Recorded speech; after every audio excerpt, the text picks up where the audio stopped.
All right, good evening, ladies and gentlemen, administration, council. Call the meeting to order at 7 p.m. I'd like to move so does anybody have any changes to the agenda from administration? CEO Schwartz. No changes from administration, Your Worship. Thank you. Thank you. Are there any amendments from council? Can I get a motion to adopt the agenda as presented? Councillor Stout, why aren't you working? So moved, Your Worship. So moved. All right, let's start the vote. All in favor? Carried. Moving on. All right, next item on the agenda is our consent agenda. Tonight we have 5 items that I move that council consent to approve the following agenda items without debate. Item 4A, that council accept the minutes of the February 27, 2018 council organizational meeting as presented. Item 4B, that council accept the minutes of the February 27, 2018 regular council meeting as presented. Item 9A, that council accept Councillor Barnhart's committee reports as information. Item 9B, that council accept... Hang on a sec, this is doubled. Did you have 2? Councillor Daniluk's committee reports as information.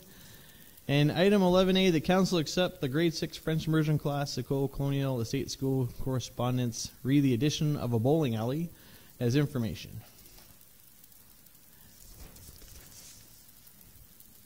Any comment, any discussion on the motion?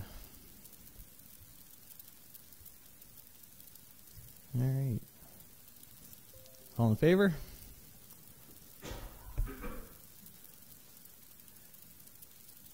Carried.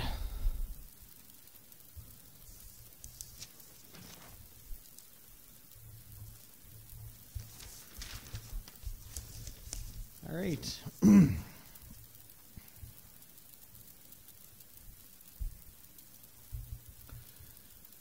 Moving along to item number 5A. We have 2 public hearings on the agenda tonight. The first one will be for bylaw 900-18 land use bylaw amendment for MGA updates. At this time, I will declare the public hearing open, and that we're holding this public hearing in pursuant to sections 236.06 and 692 of the Municipal Government Act as amended. Legislative Services, Ms. Winter. If you could provide an overview, that'd be great. Thank you. Thank you, Your Worship. Through you and to members of council. The purpose of bylaw 900-18 is a proposed amendment to the land use bylaw in response to the recent changes in the Municipal Government Act. Public hearing notice was advertised in the local newspaper on March 2nd and March 9th, 2018. Written submissions that were received are included in the public hearing agenda package, and there is nothing to read into the record. Thank you. Thank you very much. And I see Miss... Okay, I'll ask... Why can I never remember your last name? Ask Ms. Raymond to come present on behalf of the town.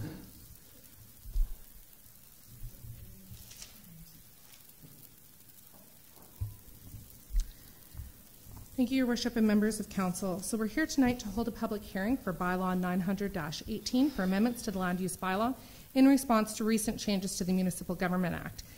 So there were several bills that were brought into force over the past, I guess since the fall of 2017. They have various dates of coming into force, which were October 26, 2017, January 1st, 2018, and April 1st, 2018. So in response to these changes that are in effect, we've proposed several amendments to the land use bylaw to address these new requirements. Those requirements are mainly in regards to notification. They are shown in attachment 1. So it's about being able to send electronic documents. It talks about timeframes. We've moved the time frame from 20 days for receipt of an application written notice.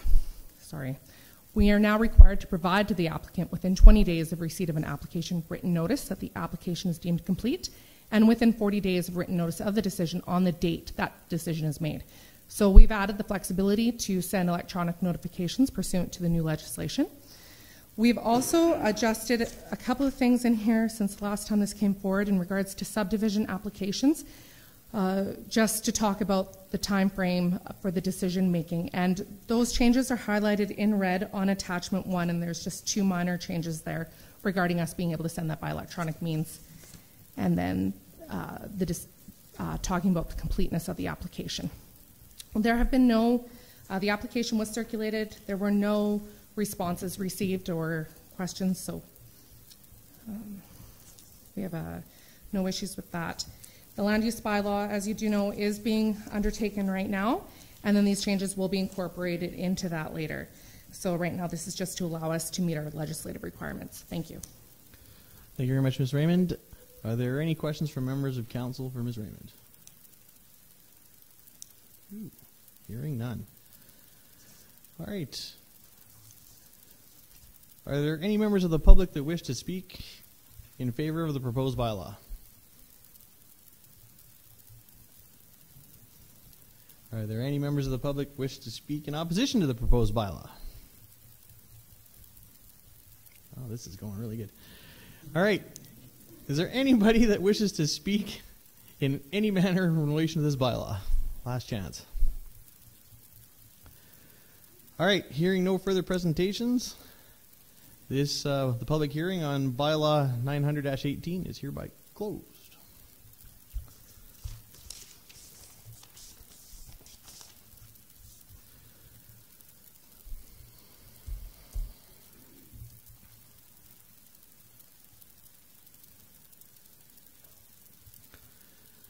All right, item 5B, our second public hearing of the evening. We have a non-statutory, but English tonight, I tell you. Okay, a non-statutory public hearing in relation to development permit number 2017-623 in Direct Control District 004. At this time, I will declare that the non-statutory public hearing open and that the hearing is held pursuant to sections 230, 606, and 692 of the Municipal Government Act. Ms. Winter, would you care to walk us through it?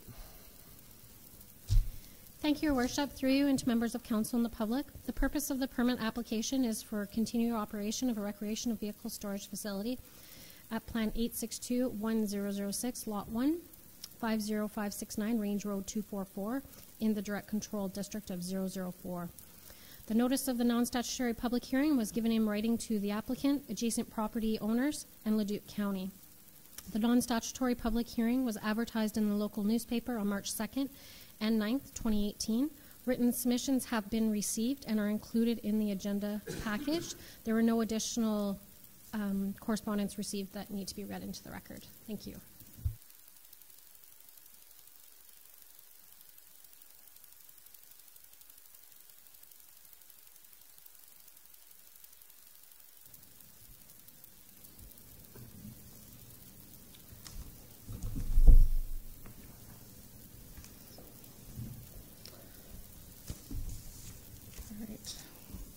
Thank you, Your Worship, and members of council.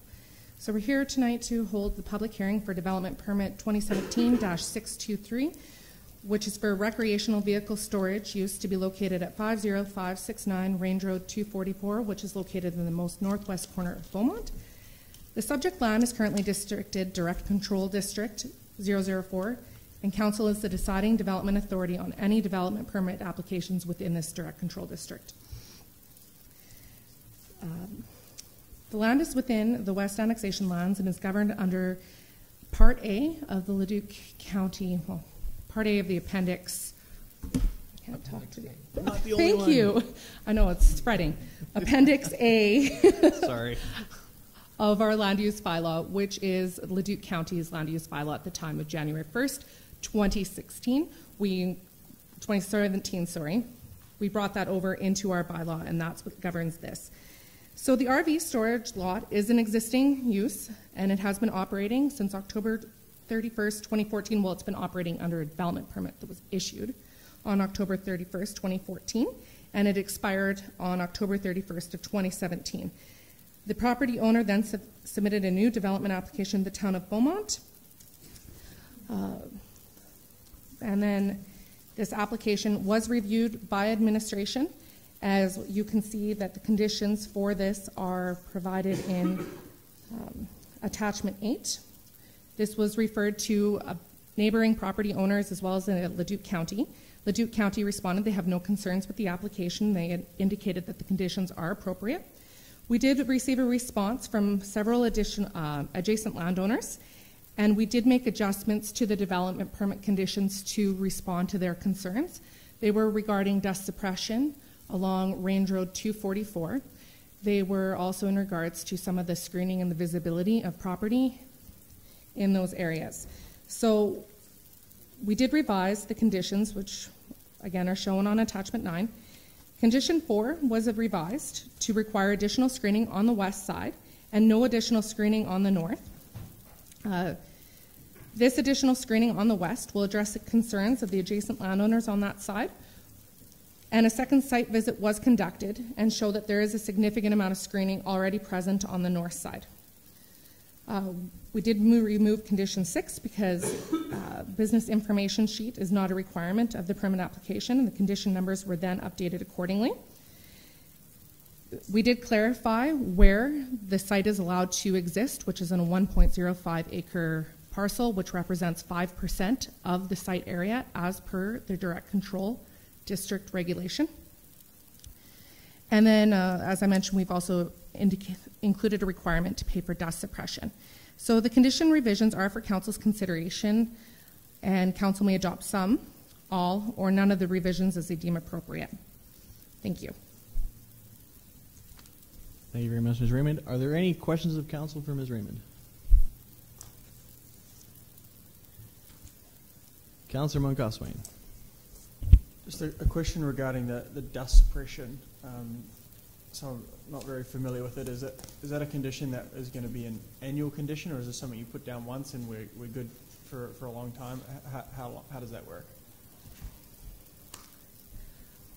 Through your worship to Councillor Moncalfe-Swain, dust suppression, I believe, is typically applied on an as-needed basis to control the dust on a gravel road. As to the frequency, that would be determined by our Public Works Infrastructure Department. Okay, because with the condition, it just says they shall pay the fee before the 15th to have calcium chloride dust suppression applied. So this just want to be clear on the condition of the permit is that it's just one time that we're making it a condition, or can we reword it if need be?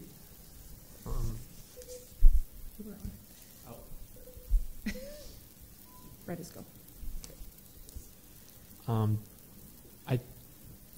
That condition could be reworded to,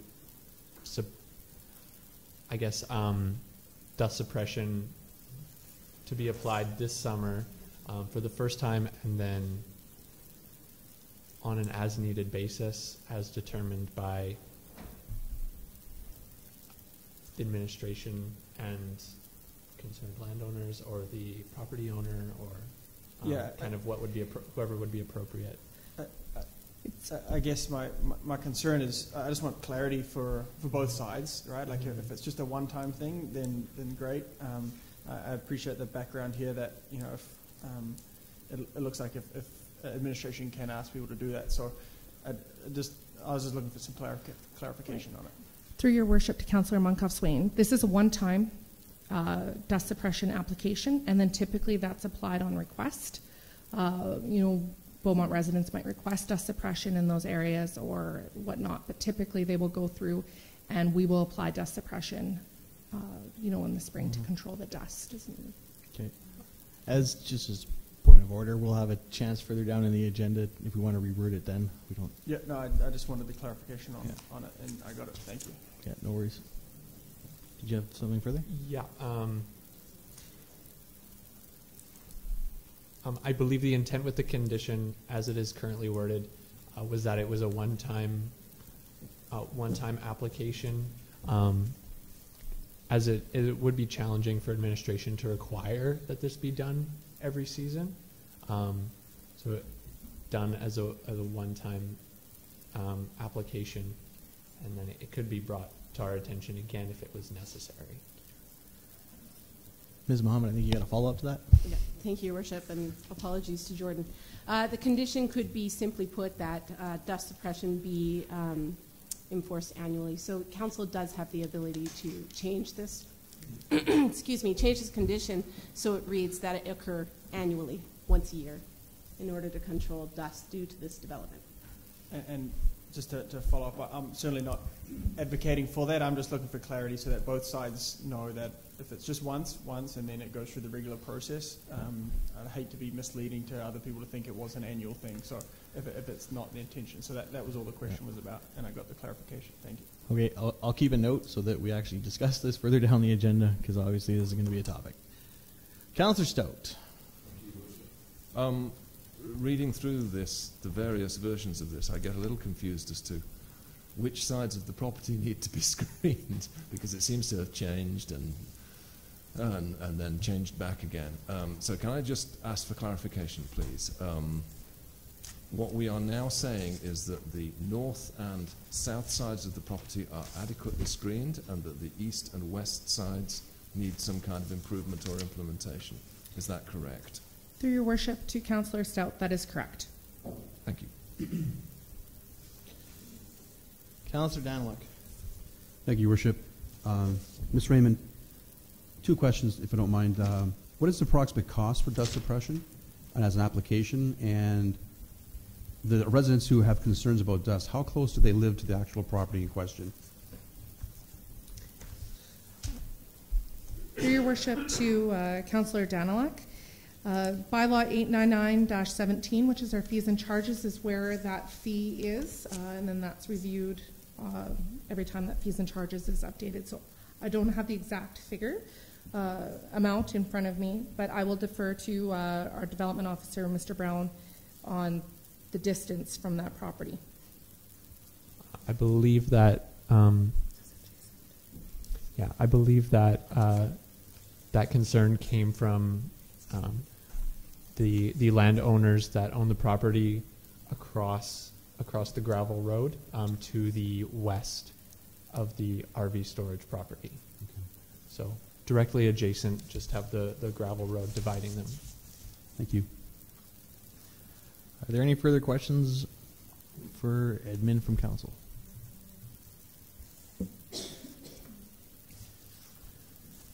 All right. Is there a representative of the applicant that wishes to make a presentation?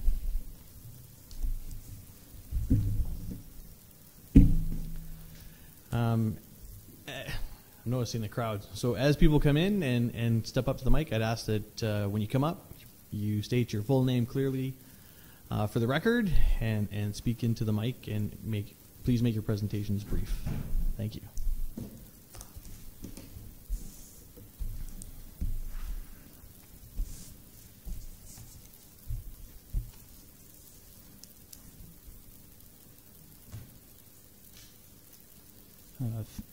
Do I need to push this? It's good. No, it's on. I got you. So thank you.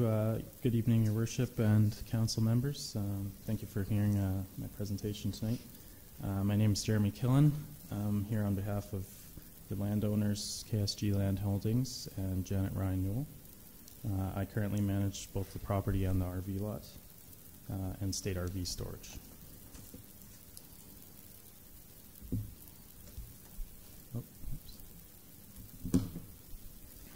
So a few key points here. We already know the location of the property in the newly annexed northwest corner of Beaumont.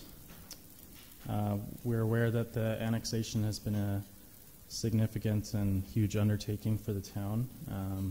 And with that growth, typically we know come unexpected layers of transitional issues. So we anticipated these, and therefore we have since been as proactive as possible to ensure that we've been following all the steps necessary to forward our permits and licensing into the town from Leduc County.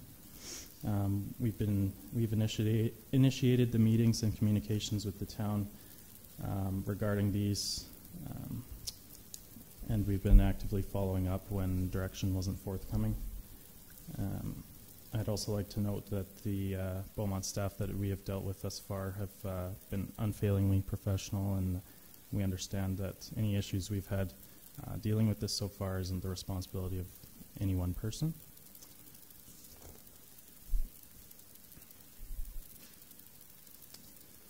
So regarding the development permit conditions and information, obviously we'd like to request that the new recommended conditions be waived, and the following slides I'll show information regarding why we're requesting this. So we've put together a communication timeline here. January 1st, we were annexed into the town of Beaumont. February 27th, we initiated the first meeting and talks with the town regarding things like subdivision of our property, property in general, and RV lot permits. We were told at this time that our current permits and operations that we previously had with Leduc County would be honored as is and grandfathered in. We requested at this time direction for what we needed to do to transfer the RV lot into the town. We again later in April inquired with the town again, both verbally and by email, regarding permits needed, but didn't receive direction at this time. Later in August of 2017, we requested direction again on what we need to transfer permits and licensing, and at that time we did receive a response from town member Lisa Drury. She at that time confirmed that we would need development permit and a business license with the town. I then followed up to clarify that the paperwork she sent us wouldn't make us look like a new business application, as the forms seemed like they would be mostly for new business, and we were just trying to transition our existing one. Then Lisa followed up the same day that we would only need to provide a copy of our current development permit with the Leduc County, and that we would only need a new business license with the town and no development permit. So at this time it appeared that the town would be honoring our Leduc County permit, and we would only need the new business license. Then 2 days later I sent in our new business license application and sent them also our Leduc County development permit. Later on October 24th, we received a phone call from Development Officer Jordan Brown notifying us that our development permit with Leduc County was expiring at the end of the month, and that we needed to apply immediately for a new one with the town. At this time, it kind of came to a surprise as us, as it wasn't mentioned to us that our development permit would only be honored until the Leduc County one expired, and it was only in August that we had sent it to the town, so we weren't expecting to have to renew it so soon. But regardless, we applied for the new development permit with the town at that time. Also that day, through email, I received from Jordan that all our development permits previously issued with Leduc County would be in the annex lands are being honored by Beaumont as is. Later, December 14th, we received our new development permit from Beaumont with the altered condition of screening to the north and east sides. However, at that time, the appeal deadline of November 24th had passed. That's due to a mailing error. We never received the permit on time. December 19th, I applied to the SDAB to appeal the condition 4 of the screening.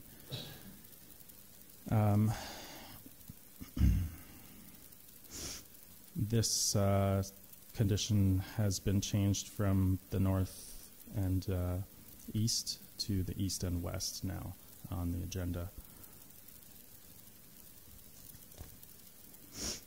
January 31st, we had the SDAB hearing, but it was determined at that time that they weren't within their jurisdiction due to our direct control zoning, and it had to be forwarded to council.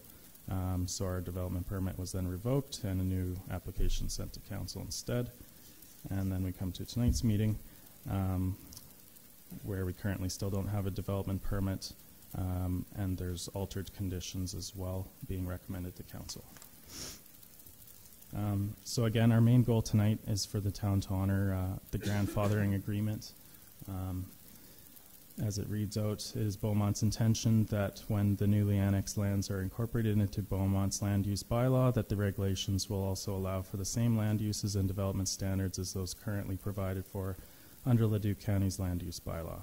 Owners within the newly annexed area will be able to continue their land use in the same manner that they did before the annexation.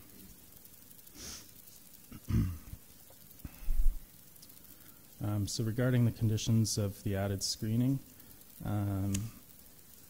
which is now condition 4, that the screening be revised to require additional screening on the west side and no additional screening on the north. Additional screening on the west will address the concerns of the adjacent landowners on that side. And the second site visit on March 5th that showed there's not a significant amount of screening on the north side. There is, a significant amount of screening on the north. It was also noted in condition 4 that the screening be in place by July 15th, which I'd also like to request if this screening is implicated on us, that we have the date moved to September 13th, because the original permit we received from the town would have given us 6 months to put up the screening, and so if September 13th would be 6 months from now. We don't believe that these added conditions are in line with the grandfathering agreement. I would also like to note the west side of the RV lot is not directly adjacent to the concerned landowner, as they are to the southwest of the property. So I don't think it's visible from their property due to other screening existing on our property. I have a screening map coming up here that'll kind of lay everything out.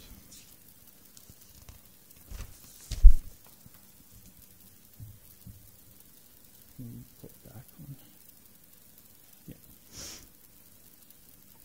Yeah. Regarding conditions of extra screening, I know part of that was because it didn't look like we satisfied our Leduc County permit, which had screening 1.8 meters on all sides of the RV lot. So I wanted to discuss this point. Janet and Gordon Ryan Newells, the owners, had met several times with the Leduc County Council regarding the RV lot before they were permitted to have it. They discussed the lot location, where it will be entered. That was also discussed whether it be 510 or 244 for the approach, because we do have an approach as well off 510. But there were no discussions at that time about the screening. Once they received the permit, then that is when we realized that we would need to add screening to all sides. Then we verbally discussed with the county at that time, and he had noted that the existing fencing and tree lines were adequate, and that we also have several outbuildings surrounding the lot. And he confirmed that there had been no complaints at that time regarding its operation or anything, so we were instructed that it was satisfactory at that time. I'd also want to make note of condition 11, the new one here, for the requirement for the owners to pay for dust suppression to be applied to Range Road 244 to address the adjacent landowners' concerns regarding dust caused by RV traffic. Again, like the original permit request from us with Leduc County, was for us to use 510 as our entrance. In that case, we would be accessing off the pavement. I believe they didn't like that idea just because of traffic reasons and slower trailers pulling out onto that road. So Leduc County required us to use 244 as our entrance to the RV lot, which is gravel. I'd also like to mention here that The RVs almost always enter from 510. It's probably about 200 or 300 feet from 510 to the entrance to our property, which is before the adjacent landowner's residence. So the trailers are usually turning into our property before they pass the adjacent landowner's home. I also want to mention that the RVs and trailers drive very slow to avoid rock chips, and because the distance is so short and they're heavy vehicles, they don't have much time to even get a significant amount of speed to kick up dust. So they're usually rolling in fairly slow, and we haven't had any dust issues with our home being there with the trailers coming in. Another thing too, we're a small RV lot. The busiest day that I can think of offhand, on a Friday, a long weekend, we would have maybe 5 customers come on a long weekend to pick up their trailers, so it's not a significant amount of traffic by any means using the gravel road.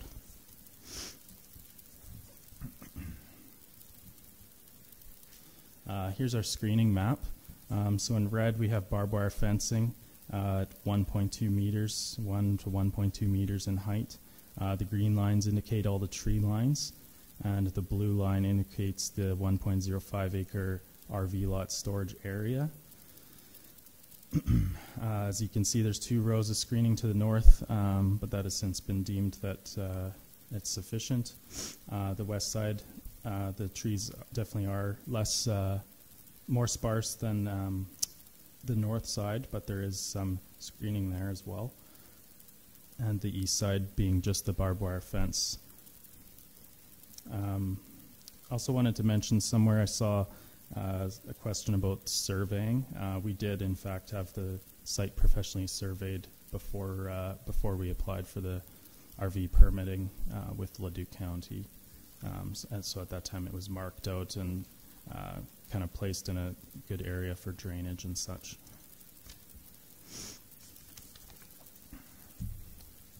I've also, regarding screening here, because I've noticed 2 of the other lots directly in town, they do have 1.8 meter fencing, it appears, but it's chain link. So in my opinion, these don't provide significant visual screening. As you can see in the photos, you can see right through the fence. So in my opinion, barbed wire fencing provides the same amount of screening as chain link. But that is up to the council to decide on that. I also wanted to note here that these 2 RV lots are directly adjacent to medium density and high density residential areas, whereas we're adjacent to farmland currently.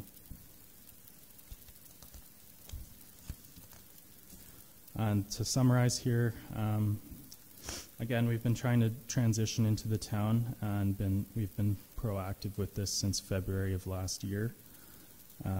Leduc County had no issues with the way our RV lot operating the way it is. And again, we've been told that we would be honored as is throughout this process. So we would prefer if we can get renewed without added conditions. And we would also, again, yeah, we would love for the town to honor the grandfathering agreement and transition us in as easily as possible. And thank you for your time and consideration tonight. Thank you very much for coming in to speak with us tonight. We really do appreciate it, and thank you for your presentation. Are there any clarifying questions from members of council on the presentation? I don't want to get dragged down into the rabbit hole where we start debating the merits of the application until the appropriate point in the agenda. Councillor Barnhart. Thank you, and thank you very much for your presentation, Mr. Killen. One question that I didn't see come up in your presentation, and it did come up in our administration's report, is on the 3-year time period that Leduc County had the permit. What's your understanding of why there was 3 years from Leduc County? Why was the permit for 3 years? Through your worship, to Councillor Barnhart, since it's a direct control property with RV storage as a discretionary use, all development permits for the RV lot are 3-year term. I think that's standard for the type of zoning that it is. And I believe the Town of Beaumont development permit would also be for a 3-year duration. I can't speak further to that. Hello. Just so that when you say, what's confusing me is when you say you want continuation and grandfathered from what the decision was of the county, they didn't make a decision to continue it. It sounds like the 3-year time period was to see if it was going okay. You know, if that's what I'm gathering, why it's a 3-year time period. Yeah. Any response to that? That's how I'm hearing it. Okay. Can I respond to that? So I'm the owner. I'm Janet Ryan Rule. I'm the owner of the RV lot. This is my son-in-law. And I'm owner of the property, and I've been there 20 years. And I'm the one who did all the negotiations with the county about the RV lot and how it was to be set up. So we actually did it directly with the council. They said it was conditional for the 3 years, provided we had no complaints and no issues. I spoke to them verbally, and I was trying to find in my notes who exactly I spoke to, and they indicated to me that there were no complaints, no concerns. Well, there were a few things they indicated to me, but they indicated that, and I said, well, I'd like to, apply for us to continue, and they said they wouldn't take it at that point because we were being annexed into Beaumont, and that was on the plans, and they were not going to do anything, that it would just continue. They said no complaints, no problem. How long ago was that? What year was the license? Sorry. 2014. Then, so this is 2018 right now. So it would have been just before the expiration of that. And actually, when I don't, how much have you presented? I did the whole thing. Okay. So then the one other thing is I verbally spoke to him about the screening. And did you mention that? Okay. He told me 7:45, you guys. We're a little ahead. the first one went really quick. Okay, so sorry. Anyways, I did tell him I'd be here earlier. We did stop for tea. I apologize. No worries. So when we went to the county council and we negotiated all this with them, they were mostly concerned about the entry off 510. That was their big worry. We don't want an entry off 510, et cetera, et cetera. We tried a few different spots of where it would be best utilized, et cetera. They were good with all of that. When it went to the development officer afterwards for being approval, they added some conditions to it that were not conditions that were part of our actual county council discussions. So when they did that, then I called back and I said, well, this wasn't part of our talk. Should we be coming back? And the specific one that we talked about was screening, well, location and screening, because originally we had it closer, or first of all, we had it closer to 510. Then we had it closer to 244. And then we decided that that would be more complicating to have it close to 244, and that it would be better tucked in back behind the outbuildings. And so that's what we did with that. And that was all just done verbally there with the development officer, and he was good with all of that. And again, I've been there 20 years, so what I've heard for the last 5 or 6 years is all right, 20 years. But anyways, what I've heard for the last number of years is let's just not deal with this now. There's a lot of whatever, things are going to be transferring. And so then I said, well, now there's a screening condition. What does that mean? And they said, well, you have to have it screened from view. And I said, well, we have trees there. We have barns there, or a metal barn. We have fences there. And they said, well, that's fine if it doesn't interfere with anybody else, and we will monitor it for complaints. So we've never had a complaint, and I did talk to him. So that was right at the very beginning. And then at the very end, when I talked to him about, it's time to renew this, and I mean, we're very prompt. We do those different things. We renew our permits. We're the ones who came to Beaumont and said, you know what, here we are. We need to renew this permit, or we need to go forward, and we asked what to do next. So when I called them and he deferred me and said, no, just leave it, just wait, that's what we did. When he said, you know, your fences are fine, there are no complaints, there's nobody living next door, you know, they're not in the yard, that's what we did. So, does that answer that? Yeah. I don't know. It does. It's unfortunate that Indeed. that there's nothing in writing. Indeed, it is. But again, the county, and I talked about that with them. I said, should I go back to the council? And they said, no, because this has all been approved. And I said, but not these conditions. And they said, well, it's no worries. You just meet these conditions and we'll be fine. So it is what it is. I mean, I was in the county for 20 years. I was in Beaumont before that. I'm in the city now. We went before the council with many different things. Our group care program, we had a group care program there, which actually had 3 handicapped children in it. That was it. And so we had to go and do all of that, negotiating with the council all of the time. So I think they were tired of seeing me. Don't bring her back, possible. Whatever you do. Don't do it. Are there any further clarifications from members of council? All right. No, hearing none, I think that'll wrap that. Right. Thank you. Sorry, Jeremy.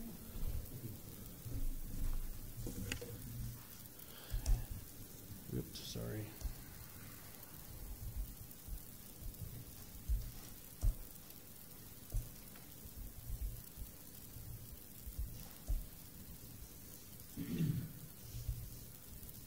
All right. Is there anybody here to speak in favor of the application this evening? Well, technically you're the applicant. Are there any members of the public that wish to speak in opposition to the proposed bylaw? And as I stated before, please come down, state your name for the record, speak clearly and concisely. Thank you. Thank you, Your Worship, and members of the council.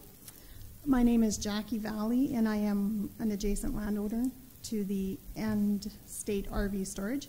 Members of my family have been there for over 75 years. I would like to state, excuse me for reading this, it'll just make things go faster if I read it. I would like to state for the record that we are in no way against this business venture. Earlier in Mr. Killen's presentation, it was stated that there were no formal complaints registered with the county regarding this RV storage. I think it is important to clarify that a lack of complaint to the county does not signify an acceptance of the situation or that there are no issues present. We realize that setting up a business requires growing pains and patience, but we feel at this point that we have been more than patient. This process began with the county in 2014, and now, unfortunately, the follow-up is up to you. We knew in 2014 that setting up any choice of screening around the RV storage site would take some time. We felt that the measures taken so far were either temporary or going to be added to, so we decided that it was appropriate for us to wait a while before bringing our concerns forward. Now, with the annexation of the area by the town of Beaumont, we feel that it is the perfect opportunity to bring our concerns forward. As mentioned in the recent presentation, there is a barbed wire fence in the area, but that barbed wire fence goes around the entire property and a dugout pond that is also part of the property. The barbed wire fence by no means screens or even designates a specific area as a recreational storage area. You can see that from the photo that was presented earlier.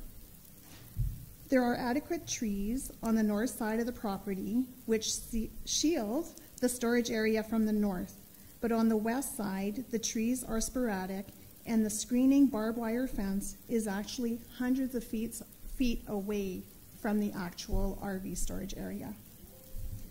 There are already recreational vehicles parked in the designated area, but according to the notice of decision by the county, dated of October 31st, 2014, when all sides of the site were to be screened before any RVs were being parked. I realize that was allowed by the county, but now is the time for this to be addressed. A request earlier was made to keep the county conditions as is. If that's the case, screening should have been done prior to any RVs being parked there, and there are already parked RVs. So what's going to happen to that? Okay. As far as the east side goes, I have no comment. It was also mentioned in the presentation earlier that our other RV lots in the Beaumont area have chain-linked fences as screening. I would also like to add that one of those RV lots also has trees planted in conjunction with the fence around the entire lot. The other has a combination of chain-link fencing with privacy slats on one side, spruce trees with chain-link fencing on another, and then the area that is furthest from the road is chain-link fencing only. I disagree completely that a 1.2 meter barbed wire fence is similar to a 1.8 meter chain-link fence. A chain-link fence is more stable at the height of 1.8 meters and safer to have around an RV storage. The land immediately west and across of the RV storage, across from Township Road 242, has been designated for residential development by the County of Leduc. Having the proper screening now will ensure that issues do not arise once homes start going up closer to Range Road 244, immediately across the street from that RV storage location. There's already a lot of development in that area, so it's best to set the parameters now. I would just like to comment about the dust suppression question earlier. In the past, I don't know if they were using the same products as what they are using now, but depending on the season, if it's a drier season, you may need to do dust suppression once or twice a year. That's been the experience with our family anyways. So basically, I just want to say that a lack of complaint on our behalf in the past does not make this less of an issue. We hope as adjacent landowners that the new Beaumont Town Council accepts the amended draft version of the development purpose notice of decision. Thank you for your time. Thank you. Are there any clarification questions from members of council? Right.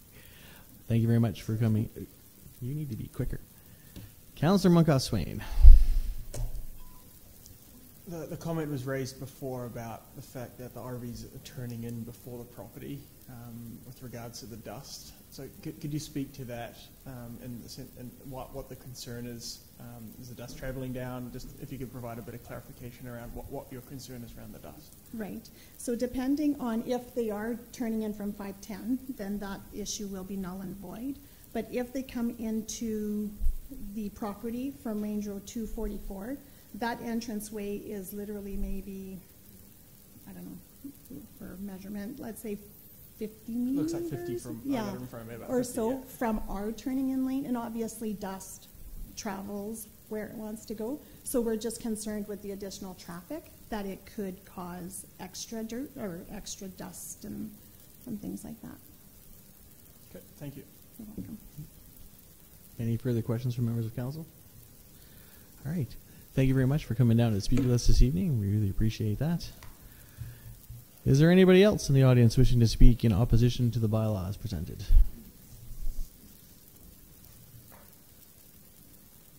All right. Is there anybody wishing to speak in relation to the bylaw in any manner whatsoever?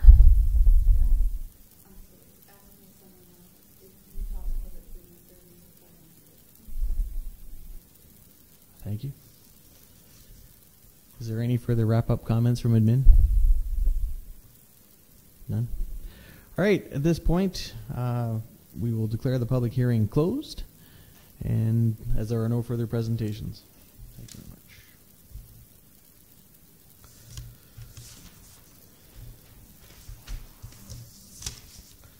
All right, moving along. Item 6A, we have one registered presentation this evening from the Leduc Nisku Economic Development Association. I'd like to ask them to come forward and present, please. As a quick reminder, if you could just state your names, where you're from, and just a reminder that we do allow about 10-15 minutes for this process. Mayor Stewart, councillors, thank you very much for having us here this evening. My name is Christina Dembinski. I am chair of the Leduc Nisku Economic Development Association. To my right here is Barbara McKenzie, our executive director, and I'd also like to take a moment to thank and recognize two of my colleagues on our board of directors who are also here in attendance and support tonight for us. We have our vice chair, Karen Quirk, and we also have director Nancy Lang. Welcome. Again, thank you very much for your time this evening. Actually, would like to advance. Okay. Good. Again, we appreciate the opportunity to present to you today. We're going to begin by providing some background and a little bit of context for you. The Leduc Nisku EDA has a very strong history in the region and in Alberta. We represent a collaborative effort for regional economic development that has endured for over 30 years. The Leduc Nisku EDA was originally established in 1984 through a partnership between the City of Leduc and Leduc County. And in 2013, we transitioned to an independent society. And over the past 5 years, with the support of our members and associate members, we have worked hard to renew and refresh ourselves into a modern, strong, and strategic regional economic development entity. The Leduc Nisku EDA is a strong example of regional collaboration and regional economic development. Today, more and more regional alliances in economic development are taking shape, as you well know, and everyone realizes the power is in working collaboratively and finding ways to leverage our collective resources. Now you see the diagram before you shows how we are organized, and as you can tell, we are a very lean organization. Our board of directors consists of 11 members. We are a governance board, and we provide strategic guidance and direction to our executive director. Our executive director, Barbara, implements our strategic plan. She oversees operations and reports to the board. Our EDA staff, in return, reports to Barbara. Now, our associate members are not voting members and as such do not have a seat on the board. We also engage the business community through our Partners in Prosperity program as corporate partners, and we also do have a business advisory council as well. Now, there are numerous definitions of economic development, and there is no single one that seems to incorporate all of the levels of complexity. But from our experience, the main goal of economic development is to improve the economic well-being of a community through strategic and targeted efforts that entail job creation, job retention, tax base enhancements, and improving quality of life. Now, from a regional perspective, because we recognize and understand that communities have different needs, there is no one single strategy, policy, or program. There's no silver bullet for achieving successful economic development. But by being strategic, focused, and determined, we are able to plan for and engage in projects and activities that work for our region. Now, the Leduc Nisku EDA focuses on the key elements in the third bullet that you see in front of you, and these efforts ultimately support the municipalities that we serve to enhance and develop the business climate in the region. So I'm going to turn it over to Barbara to speak to some of the specifics. Great. You'll notice that the slide deck is very comprehensive. I'm not going to go through every single slide, but we did want to provide you with enough information that you can understand kind of the projects that we're working on and the number of initiatives we undertake. I'm happy to take questions on any of those slides, so I'll just go through and do some highlights. I will talk a little bit about regional economic development. We're really seeing the trend in economic development going towards regional. The old standard of a rising tide floats all boats is very much true in that.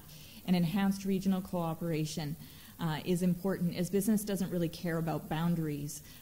They just want easy points of entry and want to see cooperation amongst municipalities. So we're seeing this happen more and more. Certainly Edmonton Global, which the town of Beaumont is also part of that trend. Our provincial government is really looking towards regional initiatives, and we know that regional collaboration agreements within the MGA are now becoming the course. In economic development and regional collaboration, EDA is positioned as a quick win for all of our municipalities that need to work with their neighbors because we already have that in place. So as far as our services go, any individual, any business, or any municipality in the region can access our services. So we really do deal with a broad base of people. We also talk about our strategic goals. So we have 3 strategic goals in our strategic plan: to build capacity, to build collaboration, and of course to stimulate economic development. This is what guides all of our activity and everything that we do. Our 2 major areas of focus land in 2 very distinct spheres of economic development. The first one is business retention and expansion. This includes entrepreneurship services, business visitation programming, educational sessions, export and market development support, and business development support. The second part of it is investment attraction, and this is really about growing the region. It's about diversifying our economy. It's about helping people and businesses look at site selection, responding to RFPs, and generating leads and responding to those leads of people that want to come into the region and grow their businesses here. We also try to communicate as effectively as possible with all of our municipalities. We hold quarterly meetings with all economic development representation from all the municipalities. You get Council Connect on a semi-monthly basis. The Ledger, if you haven't signed up to it, please do. That's our weekly newsletter. We also meet with CAOs, councillors, and EDOs as required and as we need, so we keep up that conversation. I've included some 2017 operational highlights. I'm not going to go through these in detail. I'm actually going to go forward into some of our 2018 activities. And the 2018 activities that I'm just going to highlight here, and there's a lot of information on the projects and priorities that we're looking at, but there's a few things here that we believe are extremely important. On those projects and priorities, broadband is a very important discussion that we're having on a regional level, and how business and the rural areas and everybody can access broadband in order to be competitive in the marketplace. Fiber access and broadband is no longer a nice to have, it is an absolute utility, and this is what businesses and site selectors are looking for. So that discussion is starting. We have a lot of initiatives around that piece. Another piece is around regional tourism and destination management. This has not been before addressed by the EDA. This is actually one of our newest industries that we're working on, and understanding how we can bring more people into this region, how we can leverage the developments at EIA, such as the Ivanhoe Cambridge Outlet Mall, which will naturally attract people in this region, which we can utilize different visitors coming here, making them stay longer and spend more. So these are some of the initiatives that we're looking at, and the Alberta Aerotropolis Initiative, which is a long-standing initiative partnership between EIA, Leduc County, and City of Leduc. Now City of Edmonton, because of the Airport Accord, is also part of that initiative. And this is really about the growth in and around the airport and how that benefits our entire region and what we want to focus on, and how that will diversify our economy in the long term to keep us strong and keep our economy moving forward and not as subjected to the trends of the oil and gas industry. There's a bunch more information in there. I'm going to move to the end around the contribution and how we allocate our financial information. So, as you've heard briefly from Barbara, we have undertaken some significant activity in 2017, and in 2018 we continue to look forward to supporting you by focusing on all of these strategic opportunities and projects for business retention, development, and attraction in the region. Barbara's now going to outline the services that we provide and the value that you receive for your investment as an associate member. So our core funding is around $650,000 a year. That supports 5 staff, all of the activities we talked about in business development, all of the regional marketing activities, our vast data and statistical information gathering, and the overhead. Our core services really revolve around 4 areas: marketing and regional promotion, data collection, statistical analysis, and a updated regional business database, business development, and investment attraction activities, and then any key projects that support workforce attraction and business retention.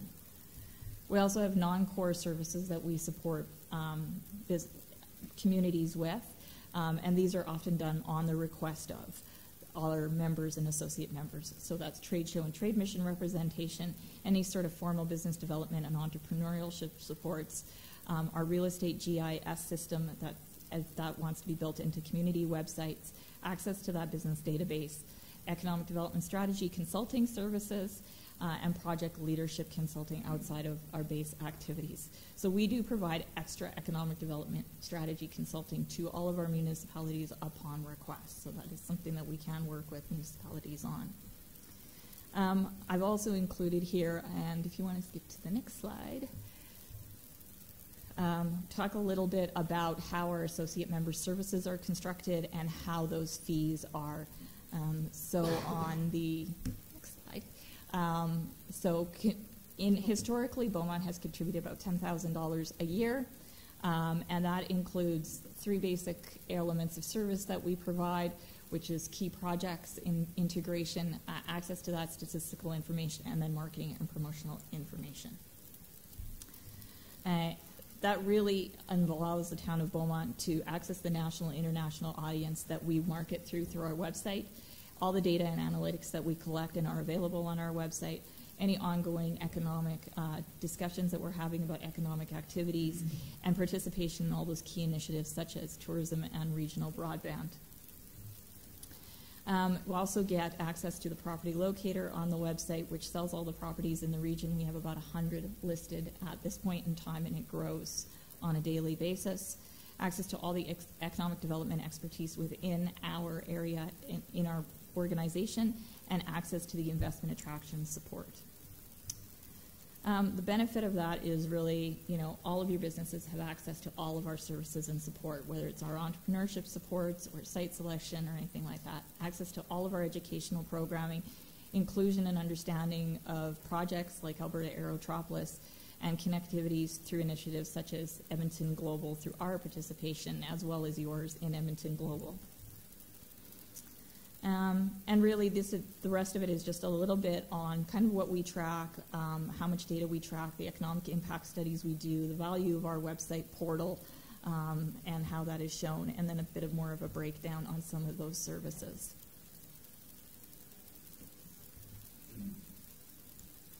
So that concludes our presentation. A lot of information in a very concise period of time.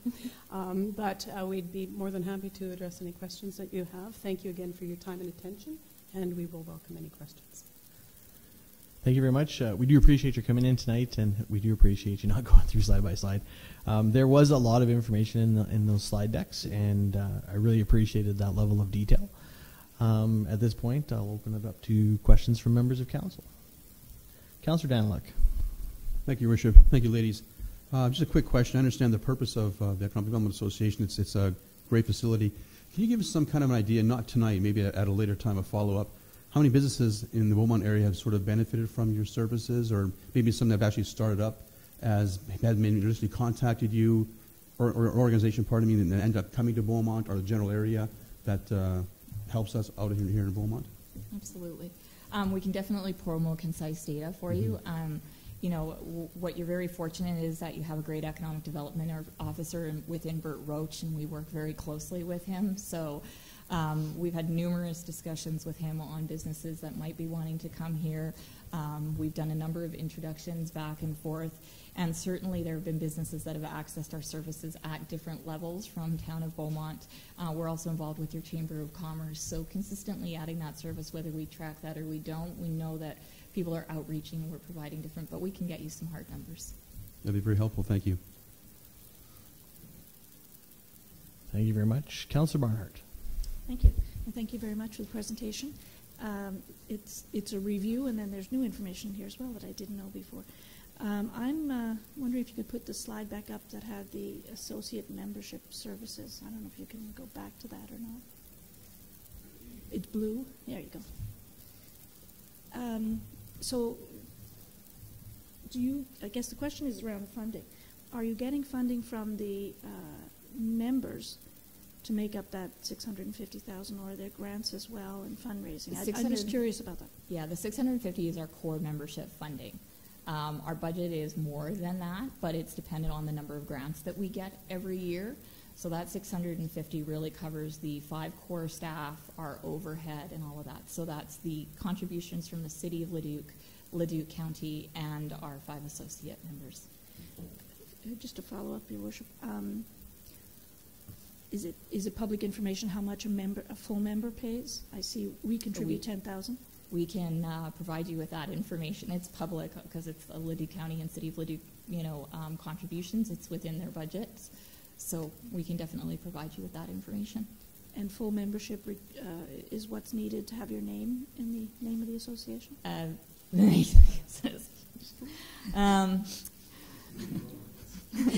been trying for a couple of years. I'll leave up to my board to answer that question. Yeah, I'll leave it up to the board to answer that question. Through your worship to Councillor Barnhart. There's a lot of history with this organization, but we've also done a lot of looking forward as well too. So I think we need to take the opportunity to respect our history, but also take the opportunity to respect the changes that are emerging in the greater Edmonton region as well. Thank you for that. And just to explain where I'm coming from, it's not just to get our name in lights, although that's always good, but I see it as all of the things you're doing which do benefit the region. I get that. Mm-hmm. But we're missing in that promotional opportunity that Leduc and Nisku have. Okay. So I just think, I don't know how much it would be worth. We'd have to talk about that, but at the same time, I just think that that's one of the things that has kind of, I would say, bothered me about this. I get all of what you're doing. I think it's great. But I think we're kind of lost, and I think we're getting big enough now to be part of that action. Thank you. Any further questions from other members of council? No. Okay, so I just got a couple comments to make. Thank you very much. This council has placed a very, very high priority on economic development initiatives, and we're looking forward to some great information coming back from admin closer to summer.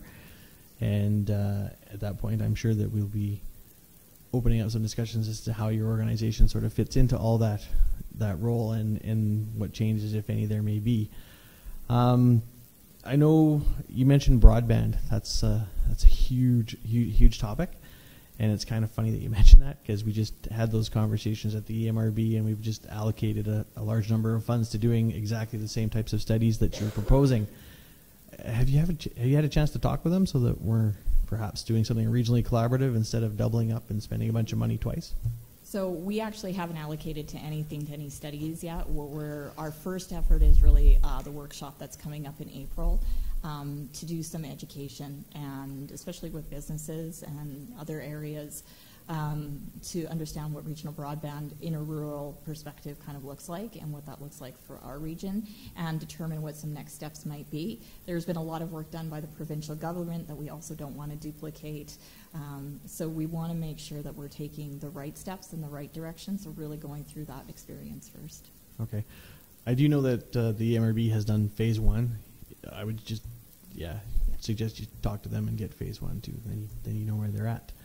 But yeah, I know it's an exciting time to be in the region, and it's growing, and with the Aerotropolis and the fact that Leduc Nisku area, Beaumont, is really well positioned in this region to really take on some great economic growth. I see Councillor Danlick is now flashing at me, so I won't wrap it up. I'll let him speak.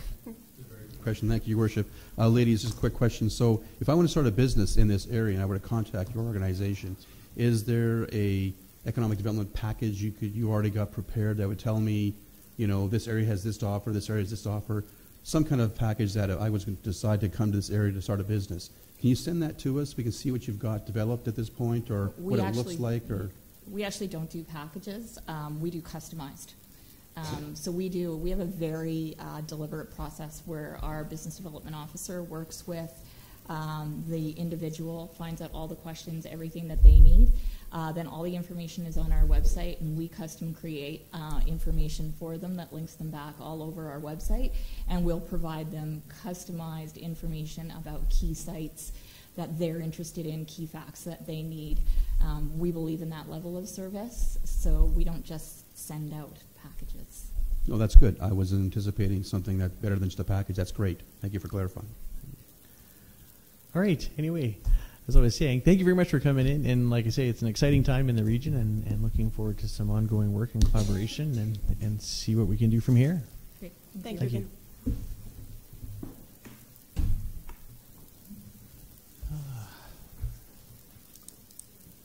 Are there any members of the audience wishing to address council on any other matters? All right. Hearing none, call a 5-minute recess. Thank you.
All right, call the meeting back to order. Thank you very much. All right, so starting out with our first business item of the night, we have 7A, Council Policy C16, Asset Management. And here to present tonight is Mr. Alan Harris. So before you is Asset Management's Policy C16, which is a council policy. It deals with managing the town's assets.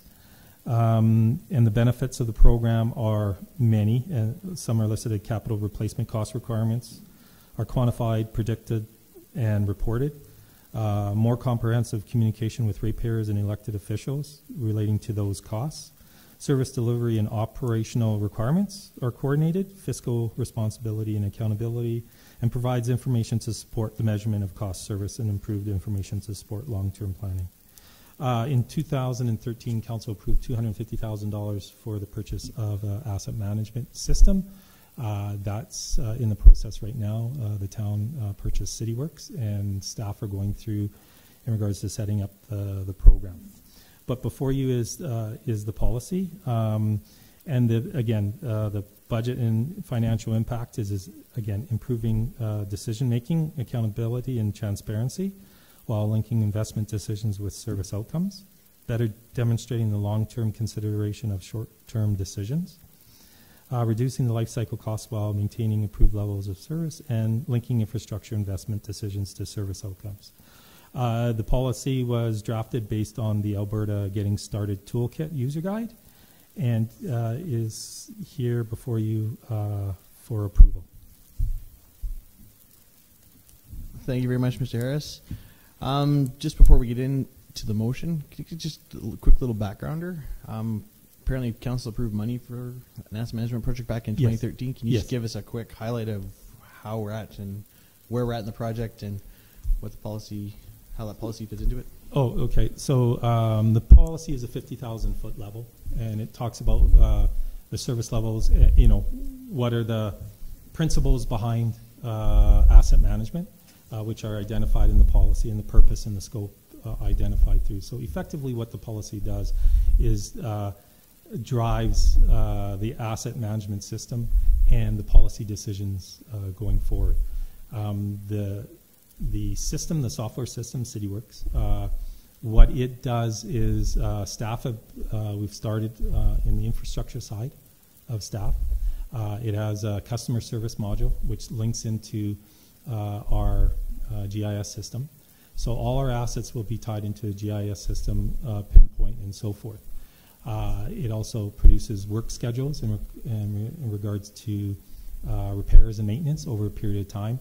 And what that will allow us to do is better with the 5-year planning, operating planning, and the 10-year capital plan, will better identify when those replacements should be taking place, which will then allow council to set aside money through reserves to fund those replacements of existing assets. So that's basically what it drives. It's a customer service model in the sense that a customer can phone in and identify something that needs to be taken care of. And there is a tracking system that goes through that's been established that goes to the appropriate person and so forth. So that will be updated to once it's completed with our citizen tracker kind of deal. But it's going to be more detailed and can attach pictures and everything, and it will be tied specifically with our GIS system, which will then allow our staff to go specifically to that spot and go from there and keep maintenance records on every asset specific and so forth. So it's a good way of driving our repairs and maintenance, ensuring that bringing to council, this is what our true costs are going to be over a period of years of our existing assets. You do have a 10-year capital plan where what we've attempted to do is look at everything and place it in the plan. What this will do, we'll take all our assets that we own, and based on those service levels, so we'll drive out when it should be, cost should come in, and allow council to make that decision.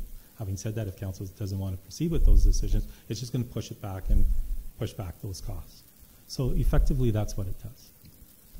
Awesome. Thank you very much for that quick backgrounder on what that system is and what it does. And so tonight under consideration is the policy surrounding driving that. If we want to get into the system and how it actually works, we'll get administration to bring it to a committee of the whole. But tonight we're going to focus discussion on policy. Are there any questions from members of council? Actually, can I get a member of council to move the motion? And then we can go from there. Councilor Barnhart? I would move that, Your Worship. You have a follow-up? Yes, I do. And it's really just, I like that we have this. I love that we have this. We haven't had one before, is my understanding. Is this a renewal? We haven't had a formal policy. We have internally or administratively. Mm-hmm. We've done a policy. What the CityWorks does is actually pinpoints it and more formalizes it from the software perspective. If I may, just to follow up, my question was regarding the implementation of it, and I like the principles that are stated there so clearly.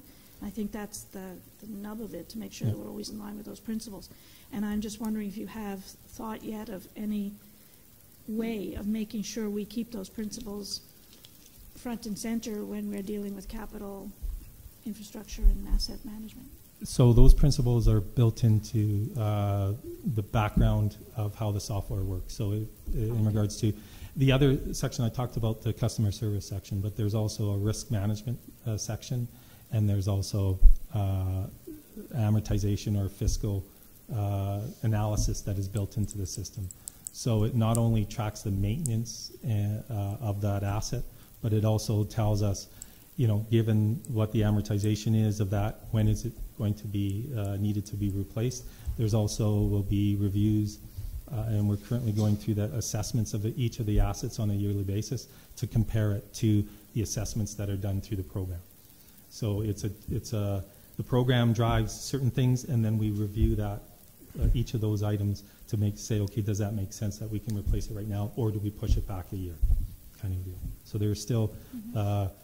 You can design a model, and the model will give you some information, but the asset may come out better in its use, and therefore have a longer life expectancy. But this at least is a guideline as opposed to just off the tip of your head. And so the policy, and so the principles that are outlined in this policy allow us to do that. Yeah. Councillor Stout. Thank you, Worship. I'd like to echo Councillor Barnhart a little bit, and I think this is an absolute must-do, asset management, and it has my strong support. That said, I noticed there's an error in the document. I think it's an error in the document as presented. Okay. Could you put page 120 of 176 up on the screen, please? 120, 120? Oh, yeah. Duplicate items, yes. Those will be adjusted. Will be the duplicates will be removed. Okay. Yeah. Which one is the wrong one? In regards to if you go through, forward-looking is in there twice, and so effectively the forward-looking one, the correct one that's going to be in there, and if you give me a second, is the first one. The first one's correct. And the second one will be removed. Yes. It's removed altogether. It's not. Yeah, it'll be given a different title. No, they're one and the same. So okay. So there was a couple of them I noticed after the document was published, and those will be adjusted. The duplicates will be removed. Okay, thank you. I assumed it was an editing error, but I just wanted to confirm. Yeah, it was my editing error. Yes. Yeah, Councillor Stout, the motion before us is to approve the document as presented. Can you make the motion to do it as amended? Can I make a motion to do it as amended? I think Ms. Winter. Yes. Can I? Yes, I'm happy to make an amendment, but is that? We're just going to take two and let Ms. Winter speak. Thank you, Worship. Sorry. The motion is already on the floor, so I would recommend that Councillor Barnhart change the motion. Thank you. I will move that we amend the motion to say that Council approve the asset management policy as amended. That is correct, yes. Is there another duplicate I missed? Yes. You're not going to tell me where it is. I'll have to tell him. Okay. Can I hand it out now? Okay, so the amendments are as follows. If you are on page 120, so the second forward-looking will be removed. Okay. If you are on page 121, yes, 121, the value-based dash affordable, the holistic, the innovative will all be removed because under there is using holistic views of the community in order to create the better tomorrow. Speaks to the holistic one. There's innovative is indicated twice. So down on the bottom, there's innovative there. And those are the other changes. Thank you. Yes. Your Worship, through to administration, my question probably walks the line between policy and how it works. Yeah. Around the definition of an asset is a thing in a vehicle and those kinds of things. Will trees fall in as an asset? And I ask that from the aspect of large budget items that have come forward in the past around, seeing trees as an asset and large cost replacement and stuff. So I guess that's the question. Fair question. Definitions are definitely in the policy. Yep. Yes, the trees have been identified already in the GIS system and will form part of the asset management system. As to whether it's going to be treated as a capital or an ongoing maintenance, that is something I'll bring forward right now, the replacement of trees. You get into how do you amortize a tree. So that's just the internal accounting, and that will be brought forward at each budget cycle for council to make that determination. And the reason I asked that, through yourself to administration, the reason I asked that is as the municipality grows, there will become a point where a full GIS system will catalog trees and brands, type, size, all that stuff. So that's where I'm going. So thank you. Yeah, through your worship, that is already started. Thank you. Perfect. Are there any further questions for Mr. Harris? No. There being no further discussion on the motion, I'd like to call the vote. All in favor? Carried unanimously.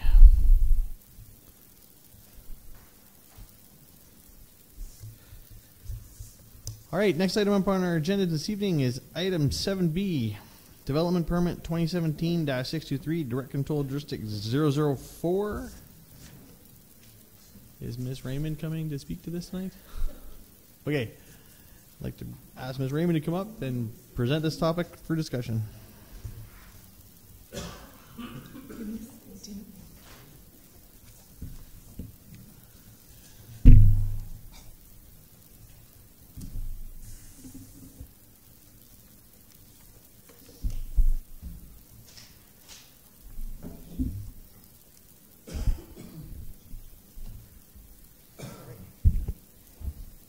Took the liberty of revising one of the conditions, so I needed to bring the condition with me. No worries. All right. So, thank you, Your Worship, and members of council. So, the public hearing was held earlier tonight for Development Permit 2017-623 for the recreational vehicle storage to be located at 50569 Range Road 244.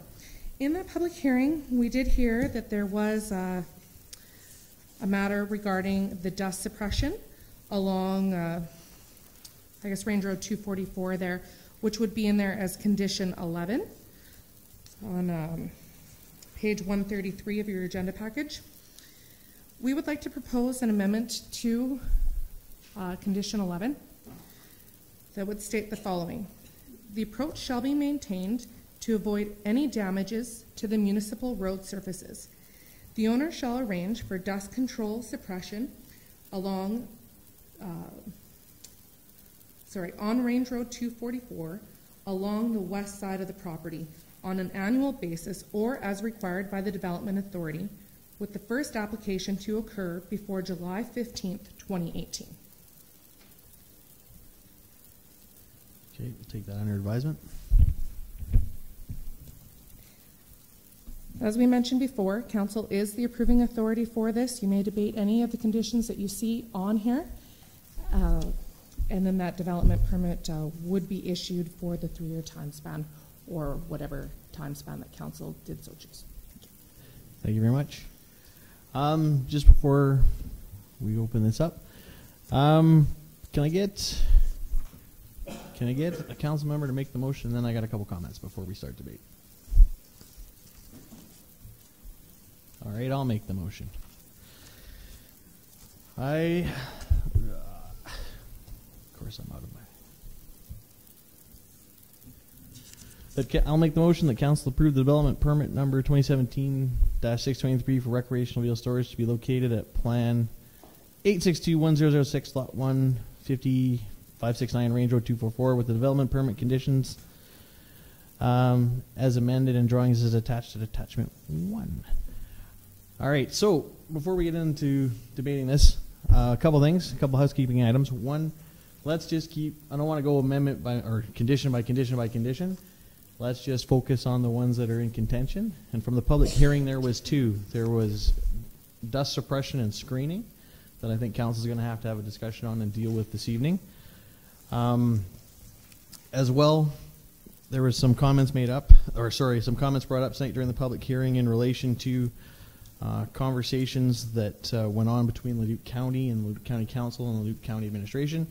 It's all good background information, but I just want council to be aware that tonight is the night that we are going to have to deal with this. It has fallen into our jurisdiction, and we're going to have to make this decision. As well, part of our package was seen tonight to be the original document or permit application that came from the county, and I would submit that to this council that what we're proposing tonight, or administration is proposing tonight to be approved, is not really that far off. So having said those comments, I will open the floor up to discussion from members of council before I keep on going. Any comments from members of council? Councillor Hendricks. Your Worship, just to the administration regarding the dust control on 241. What is our service level there?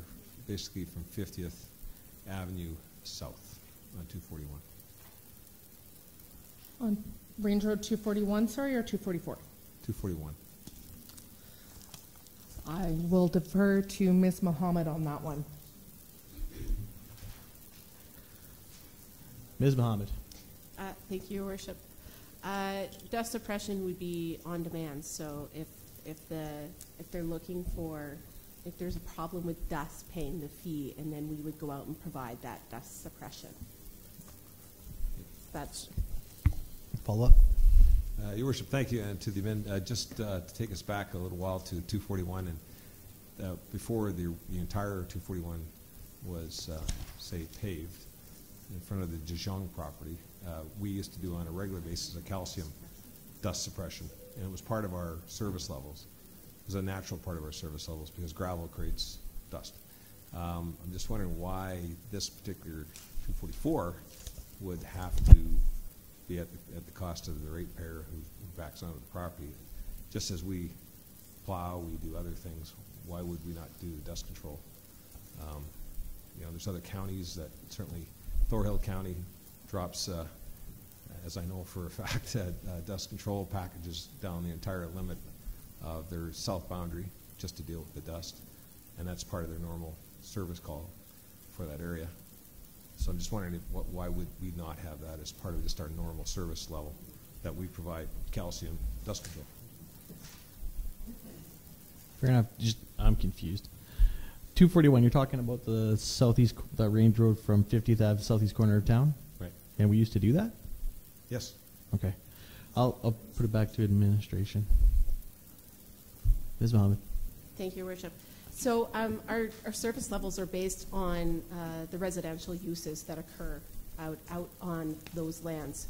So in this case, the type of use that's being proposed is over and above that. So you're looking at the different type of traffic than you would get someone, going to work every day and returning. We're talking about extra, trailers coming down there and causing a different type of use on that road. So if council in the future decided that they wanted to increase service levels by offering dust suppression in the annexation area, we could definitely look at that. But in this case, what's being proposed here is proposing greater usage of that road than our typical levels right now. Thank you very much. Councillor Hendricks, follow up? So there's a traffic axle count down on the roads each year. So we do some kind of a traffic count that sort of maintains sort of a baseline, and we know if we get bumped up. Is there what tells us that we're having an excessive year versus a normal year? Ms. Mohammed? Thank you, Your Worship. So by looking at the number of residences that are out there, which are few and far between actually, that is how they're looking at the service levels. If it's an exceptionally dry year and we start getting complaints about dust, there could be the opportunity to go out and take some action as a result.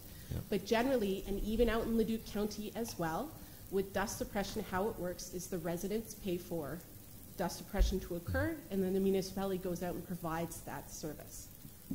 And I'm just, again, I don't want to be the historian here, but we used to do that as part of our normal service levels. I just wondered what happened to it. So thank you.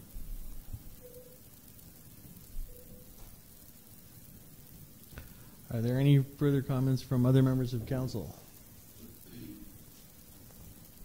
Councillor Stout. Thank you, Your Worship. I think the request to defer the requirement to meet defer the requirement for the screening to meet the screening requirements is reasonable, given that the delays that have already occurred. To simply set that back to 6 months from when we make a decision, I think is a reasonable request. Fair enough. Can we include that in a? Let's deal with dust suppression first. Very and well. then we'll include that in the overall discussion as we hit screening. Can we do that? Yes. Do you have any comments you want to make on dust suppression at this time? Yeah, you're on. Stop hitting the button. Twitchy trigger finger. Thank you, Your Worship. Yes, regarding dust suppression, did I understand correctly that it was a requirement of Leduc County that instead of using a paved road for access to the RV site, that RR244 was used instead, not paved? And therefore, really, it's a requirement of the original, the extra traffic leading to the extra dust is a requirement of the original permit. Administration can comment if I get this wrong, but yeah, originally I think the access to the property was decided by Leduc County Council, but in the original permit there was no requirement for dust suppression. Ms. Raymond, did I get that right? That is correct. So the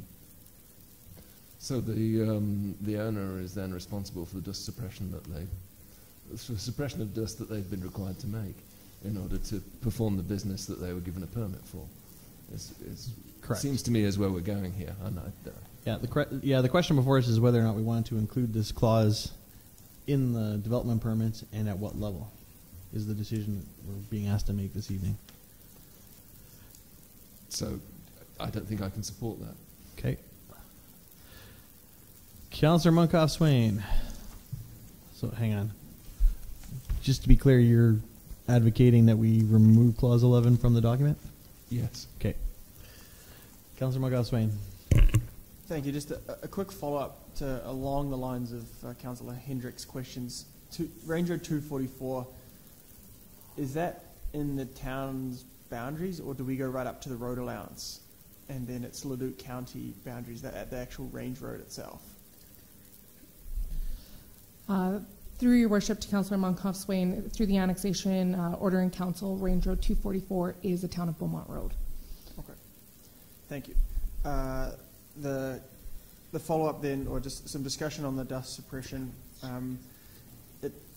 Just using Google Maps here, it looks like it's about 300 metres, and I'll do my best Councillor Stout impression. I won't do quick math. I did it before.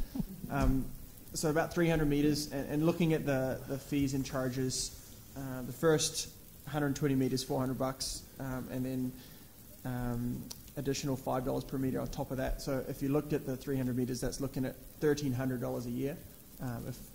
Now that we've revised the condition to add to the business. So I guess the first question would be, I can see the concern from the resident in terms of dust blowing in and that sort of thing, but do we need to do we need to make the dust suppression the full width of the range road? Having driven out in the country, sometimes you just have it kind of 100 meters on either side type thing. That could potentially reduce the cost to the business owner.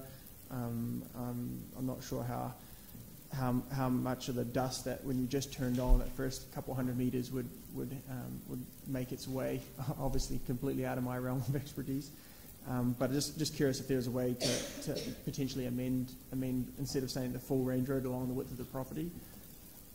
Through your worship to Councillor Munkoff-Swain, we're actually only asking for it on the portion that abuts their property, not along the full width of the road. So it would just be a portion usually taken from the center line of the range road adjacent to their property. So it would be like essentially one part of that.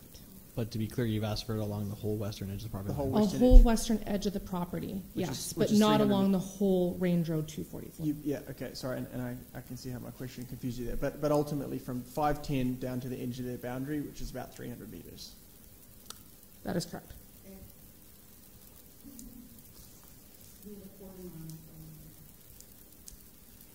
Okay. So I was going, the 300 meters I got, thank you. I'm not sure how, but I appreciate you clarifying. From my understanding, so it's a good clarification piece. Are we going up to the edge of where the RVs are turning in off 510, or are we going the full quarter mile, the 800 meters? Because that's pretty insignificant. And particularly, I would imagine that the majority of the traffic would be turning off 510. So I don't know why we would ask them to go all the way past, an extra 500 meters past the entranceway. Is that clear? Yep. Through your worship to Councillor Munkoff-Swain, on the plan here, it's showing 423.62 meters. It looks as though the approach is 3/4 to 2/3 of the way down. So if that was something that council did want to amend, that would be sufficient to do that to the approach as well. Okay. So if you wish to make that amendment, do you wish to propose that amendment? Not yet. I'm looking forward to hearing more discussion. I'm leaning closer to Councillor Stout's comments, so I'll wait to hear any other comments before making any amendments. Fair enough. Councillor Van Nieuwerk. Your worship, through yourself to administration, I was going to make a more overarching comment than dust suppression. Do you want to deal with dust suppression now, or can I make that comment now? I want to deal with dust suppression now and get this line 11 out of the way, and then we'll come back to other comments. Okay, so half of my overarching comment is kind of where Councillor Hendricks was going. I live on that east side of town, and I travel 50th Ave south on 241 often. There's a whack of dust that happens there, and the RV lot on that side of town benefits from paved road. So where I would want to go is consistency in approach. I respect that is outside of us, but if we look to the other RV lot that's in town, they also have paved road now. So I don't know if there's cause to look at historical permitting that has happened for the lot prior to look and see what has historically been asked of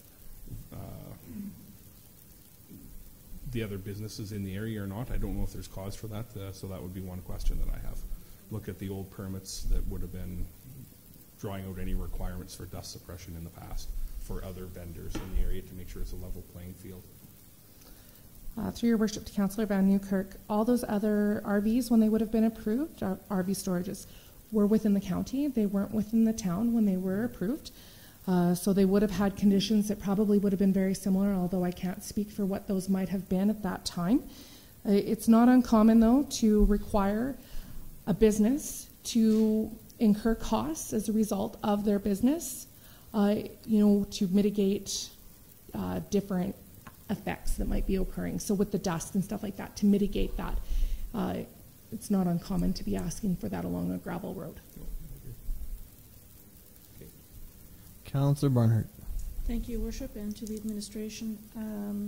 Most of my questions about dust have been answered, except for one. And this one remaining one is the very first sentence It's up there, okay. For number 11, where it says the approach shall be maintained to avoid any damage to municipal road surfaces. How does dust suppression avoid damage to municipal road surfaces?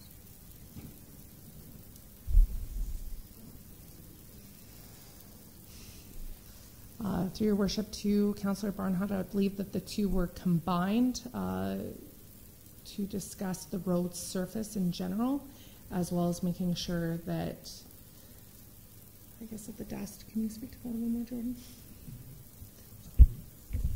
Through your worship, to Councillor Barnhart, that first sentence you're referring to was existing in the original conditions, and it seemed logical as far as the phrasing of the conditions and the way they were written to include discussion of the dust suppression within the same condition, because they're both discussing maintenance of road surfaces.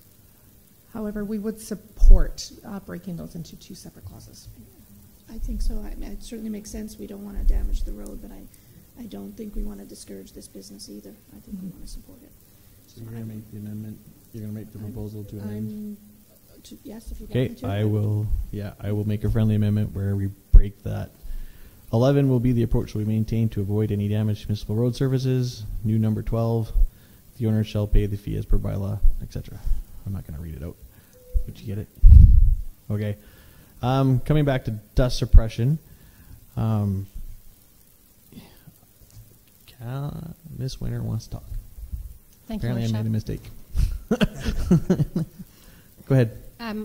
My recommendation is, with regards to the motion that's on the floor currently, is to have you amend the motion to read that council approved development permit number 2017-623 for recreational vehicle storage to be located at Plan 862-1006, Lot 1, with the following permit conditions. And then at that point, as we go through, then we can list those conditions. If the mayor is I'm good in with that, agreeance with because that. otherwise this could get messy fast. Thank you. All right. So we're dealing with 11 and 12. Councillor Van Nieuwerk, you got some comments. Yeah, just on, thank you, Your Worship, through the administration, just on dust suppression. Historically, has the applicant or the adjacent landowner paid for dust suppression on their own historically? In either case, are you aware of that? Through your worship to Councillor Van Nieuwkerk, I can't speak to that, but I did hear at the public hearing, I believe that Ms. Valley, if she was still here, did reference the cost of dust suppression and having to do that once or twice a year. So perhaps she could answer that as the adjacent landowner.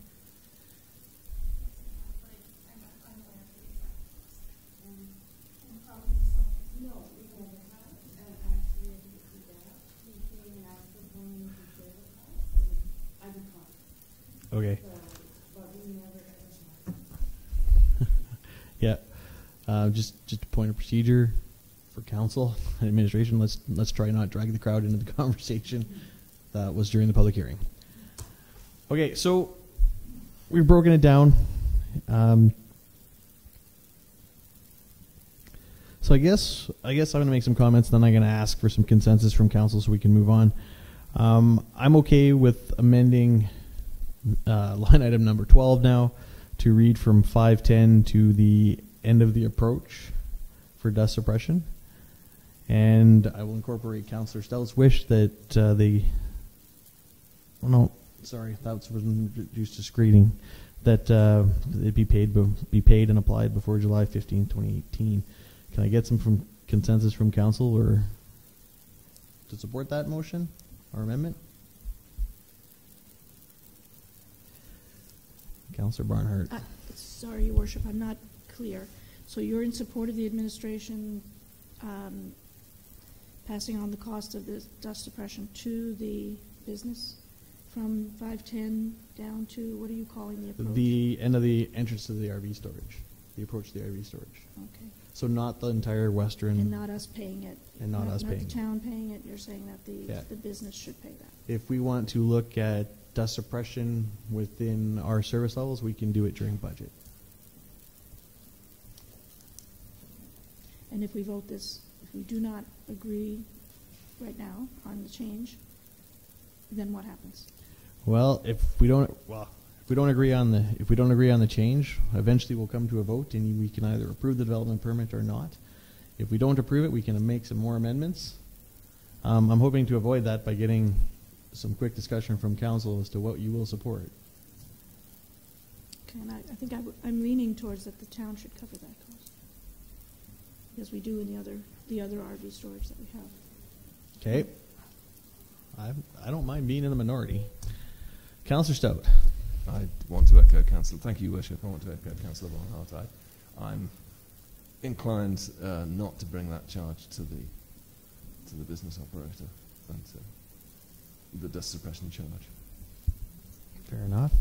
Councillor Van Nieuwerk. For myself, I wouldn't support dust suppression from 510 south down the west side all the way to the approach. What I would support is a partway, and I don't know if we'd have to decide a measurement or not tonight. The basis for that is the fact that my parents are rural owners, and my dad and I each year have a discussion about how far on either side of the property we are going to get dust suppression, we being me pushing him to do it. I've seen the effectiveness of it directly in front of someone's house. I've seen the effectiveness of it for a period on either side of a property. That piece is typically determined in the county by, a ratepayer with some sticks. You go to the county office, get your sticks, and you place them. So might be messy tonight to figure out that distance, but I wouldn't support from 510 all the way down to there. I think that would be excessive cost burden placed on the applicant. So what are you proposing? Measurement on the fly, half the distance from 510 to the driveway, from the driveway halfway to 510. So if 150 meters, as such. So either side of the approach, or just one side of the approach? Second part to that. Second part would be traffic counts were regarded earlier by Councillor Hendricks. I think to make a full and fair decision, we'd want to know where's the more traffic coming from. Is it coming from 510 south, or is it coming from 625 north? I wouldn't, as for both sides, I would want to know that information before. Here's the hard part. We're not going to have the opportunity to get that information before we have to make that decision, because they need to get their business operating under a proper permit, and what you're talking about is counts for a season. So. Okay, so personally, I would support, given that information, personally, I would support half the distance between the driveway and 510 dust suppression. Okay. That's where my vote would be, north of the driveway. So we got 2 for out, 1 for 150. Councillor Hendricks, you got a comment? Your Worship, for someone who does have a rural property and does get dust suppression from Westlock County each and every year, I'm always happy to see the stakes out in the and move them up and down the road to ensure that the dust control is handled. But I will say, and I agree with the previous comments here regarding the spacing dimension. You don't need the whole road. You need just enough to deal with, perhaps 150 meters, and that would be it. So. Fair enough. Yeah. Councillor Munkoff-Swain. Apparently I'm speaking. Well, I'm getting comments from everybody. I want to know what you think. Okay. So, the quick math is about $550. I think that's a fair assessment for the $150, 150 meters. Sorry, from 244 down. So I would support that. Okay. Councillor Daniluk, you knew I was coming for you, didn't you? Sake of brevity, I will support what Councillor Councillor Steve. I don't want to get your name wrong, buddy. All right. I got it wrong once before, so I'm good with Councillor Van Duyk's. What do you put forward here? Okay, so yeah, I can go with that. So that's 5-2. So will you guys support that? All right, you have a decision to make when it comes to the final vote. All right, so we'll, based on the consensus of council, I'll amend item 12 to be 150 meters north from the approach, south side of the approach. Fair enough. All right, so getting in the spirit of Ms. Winter, we're going to go back up to, I didn't want to go line item by line item, but Development permit conditions numbers 1, 2, 3. I don't think we're in any contention. Can I get a quick nod from council and we'll move on to 4, screening? Okay. So item number 4 are the approved recreation vehicles. Well, screening.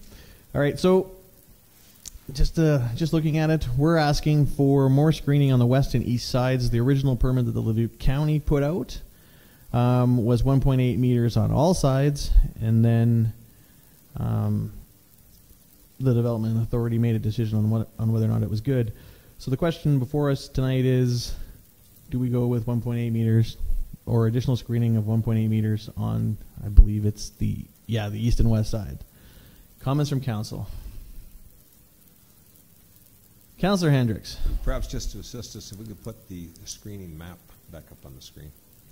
I think that was...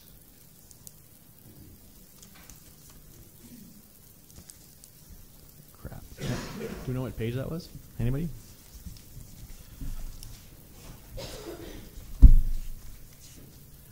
We could go with 135, 176, but it doesn't really show it. 73. 73. Okay. Can we get 73 put up there?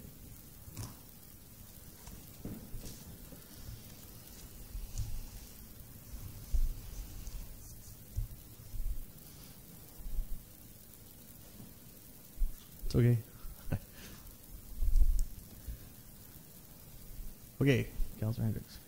Your Worship, so just walk us through where the grievance is with respect to this screen. Ms. Raymond? Walk us through the east and the west sides. What's your objection to it as it stands? So through your worship to Councillor Hendricks. So on page 53 of the agenda package, beginning there, we have photos of the property taken this month.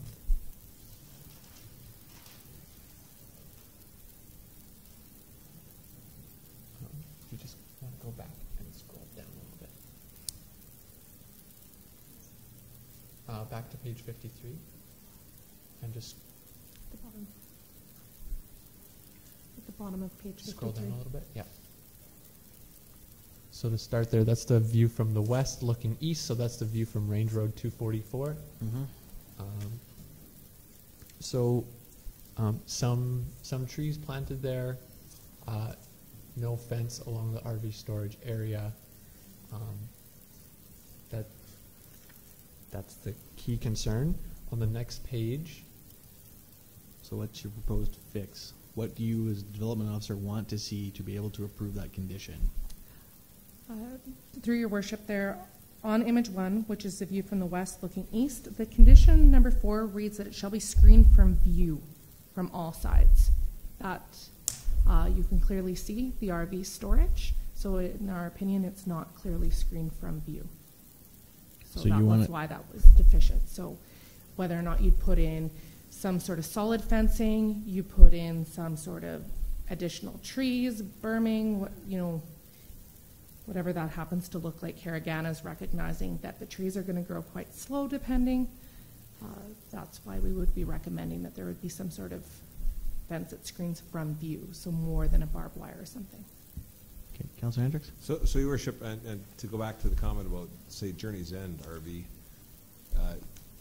not knowing what all the conditions are there, are they still having to do work on that site? Are they expected to put fencing or something along 243 that allows one not to see the trailers parked on their property, or why the difference? Through your worship to Councillor Hendricks, there is a difference in the different RVs that are in the west part with the conditions. Some of that is just to be fenced and not necessarily to be screened. So there is a difference in that level that you're expecting there when you're saying to be screened from view versus just to be fenced. Okay, so but Journey's End RV, who are new, more or less, like you got the neighbor Premier, I think they call themselves Premium or Premier RV Storage right next door, which is on 243. there is no screening, like from 243 at all. What conditions did we apply to that site? Through your worship to Councillor Hendricks, the town of Beaumont has never approved a permit for either of those RV storages. Right. They were both previously approved by Leduc County. The conditions could be reviewed at the time when they come to apply for a permit when both of those permits expire, as they were both given expiry dates as well. However, these were the conditions that were included on their permit from Leduc County issued 3 years ago. The wording "screen from view" was included in those conditions. Right. But now we're into the DC discussions. We're into grandfathering. We're into this other phasing. Premier is just opened up this year. Maybe it's their timing, but and certainly they'll have to come to us at some point, I guess, to renew a license or however that has been organized. But in the meantime, their situation and this situation isn't that much different. I'm just wondering why we're pushing so hard on the screening piece. Through your worship to Councillor Hendricks, the DCs are worded differently. They do have different conditions and different criteria that are included within them. And so it's more on the level of screening that was required and is in place on these. So when we looked at the conditions to see if they'd been satisfied to determine if they needed to be carried forward, it was determined that they were still deficient on these two items, which is why we have included them further. Okay, so we could relax them if we so chose.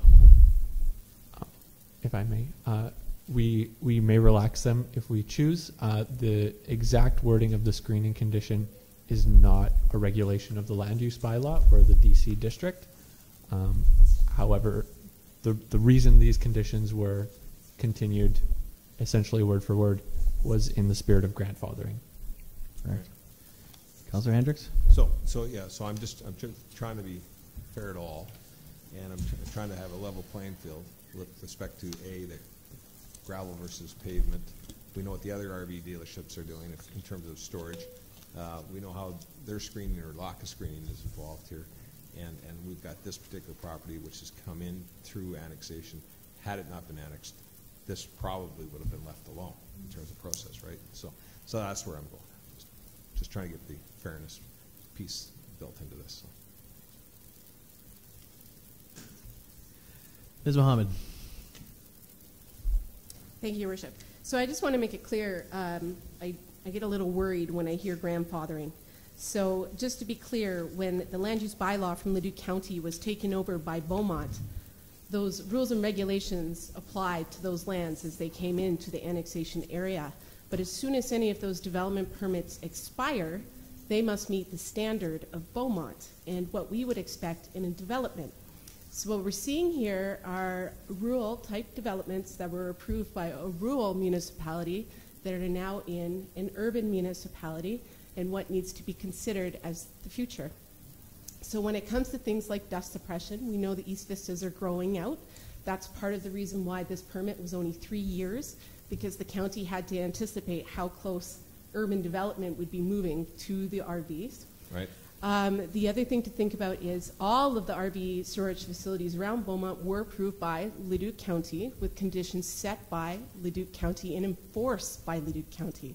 So we have a prime example here of a development where it wasn't enforced by Leduc County in terms of screening from the roadways. So now is the opportunity for Beaumont to ensure that developments like this, when they go forward, they have the appropriate screening, so as our urban development starts to move around, that it's actually protected as well. And I also want to highlight the point, there was a point made about 241, how in the past there could have been dust suppression done on that roadway. That was not done for the RV dealership that happens to be, or storage facility that happens to be there. The dust suppression was done for all of those residences that happened to be abutting on 241 that had problems with the dust that was flying their way. So I just want to be clear about that. So the dust suppression that happened was to the benefit of many taxpayers and not just one business. So I just want to make that clear. So before you today is this permit. This is direct control, so council has the ability to make conditions on this permit that apply to Beaumont, to an urban standard not to a rural standard that you would have seen in Leduc County. Thank you. Thank you. Councillor Hendricks. Your Worship, and just to supplement that, part of why I'm picking on Premier or Premium is that that development permit would have come to this council as an ask from Leduc County if there's any objections to the terms and conditions to which they were granted, and there was none. Right? That's why they're there today. And I'm just saying, since we didn't ask for screening there, why are we asking for screening now? So, thank you. Councillor Monkoff-Swain. Okay, I too share Councillor Hendricks' concerns about the screening, so I want to nip the first one in the bud pretty quickly here. Just confirming, this is a 3-year permit? Yes. Okay, so if we're looking at the screening, and I'll get to this photo in a second, but if we're looking at the screening on the east side, for me, screening, when I look at it, I'm looking at proximity to residences. I appreciate that, where the land area structure plan is eventually going to go there. 3 years, probably not. So I can't see, I drive up and down this road every day, and I've taken, since it's been in front of us, I've taken a look at it. I can't see a need to screen to have that screening on the east side. And again, the basis for that is just that is going to be a significant cost to the business that I can't see the benefit for. So that's my comment on the screening to the east side. On the west side, going back to your image here, sorry, scrolling back up to where we had it. Yeah, yeah, thank you. So I think this photo to me is a little misleading in the sense, and I'll go back to my comment when I look at visual screening being from a residence. So this looks like, for me, it's taken from Range Road 244, is that correct? But not from the place of the residence. It looks like it's kind of halfway down. And I appreciate the concern about driving to your house there, but looking at from where the house is situated compared to where the buildings, where the I don't know if it's a Quonset or whatever that the other structures there, plus the other screening that is around there. Having obviously not lived there my whole life, I don't see it every day, but to me, to ask them, the business, to screen on that east side, on the west side as well, seems to be overkill for me, given the proximity of where the residence is compared to where the RV park is, obviously provided that it sticks within that 1.05 acre lot. So those are my two concerns. I just think planting the trees it would be a significant impact to the business, and I can't see too detrimental a view from any residents. So those are my comments, not a question. Fair enough. Councillor Van Nieuwerk. Thank you, Your Worship, through you to administration. My comments are fairly similar to that. The east side of the property, I don't see a whole bunch of benefit being a 3-year permit. We're planning that area. It's adjacent to farmland. I can see the point of development officer on improving the west side, but whether or not we dictate it with physical screening with fence and slats or trees, I don't know if we take the decision that far, because the way I understand it is it could be trees, could be spruce trees, it could be columnar aspen, it could be 1.8 meter chain link fence with slats. Like they're the screening options. I think we just leave it at 1.8 meters of screening and let the business owner figure out how they want to do it. That's the point I'm trying to make, is that so I would not support on the west side. I would support I wouldn't support screening on the east side. I would support improvements on the west side. So that's where my vote is. I'm going to make a couple comments. I'm going to echo Ms. Mohammed's comments, and I'm going to use the word precedent. All right. If we got other RV parks coming up with permits that are going to expire within the next 3 years, and we're going to have to make this decision again. So we have the opportunity to set a precedent now and build to an urban standard and get the 1.8 meters totally around all of these facilities. and then we don't have to worry about it later. Otherwise, we're gonna wind up in this argument the next time it comes before us. And I'm gonna say I would rather see the 1.8 meters go surrounding both sides. I think administration's already done the nice compromise with saying beef up your east and your west, rather than the north and the south as well. That sort of takes it in phases over the next 3 years, and away we can go. Councillor Munkoff-Swain. Just quickly to precedents, I agree, and every decision we make, we need to think about that. The precedents that I'm comfortable setting is from a visual from a residence. So if the applicant came back and applied again in 3 years and there were residents there that had visual sight, then I would have a different answer. So that would be the precedents that I would be comfortable setting. Any further comment from council? No. Councillor Van Nieuwerk. Yeah, just to comment on precedents as well. I agree with you. I agree with your sentiments on precedents. Premier and Journey's End both have fencing surrounding them. I understand that, so we shouldn't be up against those two. If we had another application for another RV lot, then we have another discussion at that point.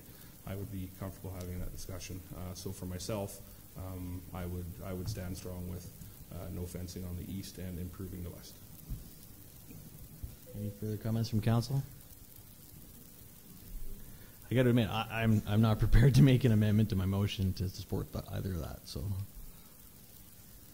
we're going to vote on it as it sits with fencing on the east and west side. Comments from council? Councillor Barnhart. Thank you. I just want to clarify, Your Worship, what basically you are saying is that we are going to vote on all of these conditions. At one, yep. And given that I had trouble with one of them, I would have to vote no. Correct. To this development. Yes. And so that would hold true for the screening one if any councillor as well didn't agree with how it's written now. We can amend the conditions? You can make a proposal to amend it. You're allowing that? Because it sounded like you weren't. And I'm not. I just want to make sure. If it goes to a vote and we lose, then we'll amend it. If we vote on the whole thing, we can't re-vote on the whole thing again. So I was kind of thinking we were moving towards voting on quick point of order. The two that are standing out as difficult. Quick point of order, Ms. Winner.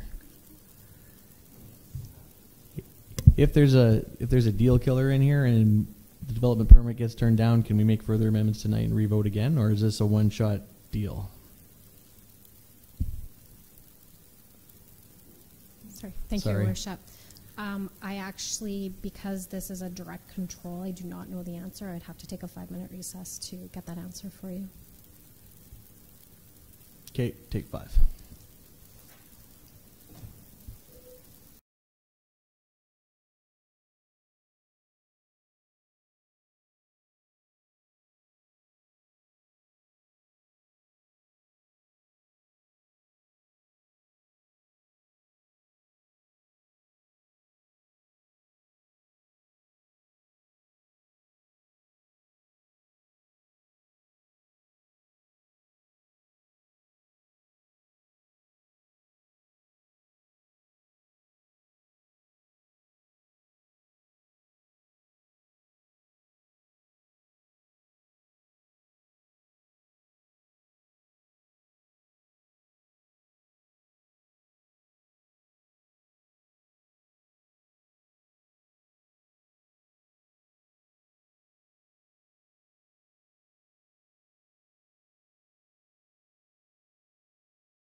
Ms. Winter, can you explain the process from this point? Yes, thank Please. you, Your Worship, through you to council and the public. So Legislative Services recommendations with regards to the current situation is to either have Mayor Stewart rescind his motion, and then we would need a unanimous vote to rescind, or council can go to vote and make the decision as currently the way that it sits, which currently just has the clause 11 with regards to half distance of 150 meters north from the approach for the dust suppression, and then the screening with being the 1.8 meters, so nothing amended with regards to that is what currently sits in the motion on the floor. If the motion is defeated with going to vote, then a new motion can be put onto the floor with a new set of conditions, and that can again be debated and on the floor, and so on until council comes to an agreement. Thank you very much, Ms. Winter. All right, so, sorry, I lost track of my page here. Just 1 second.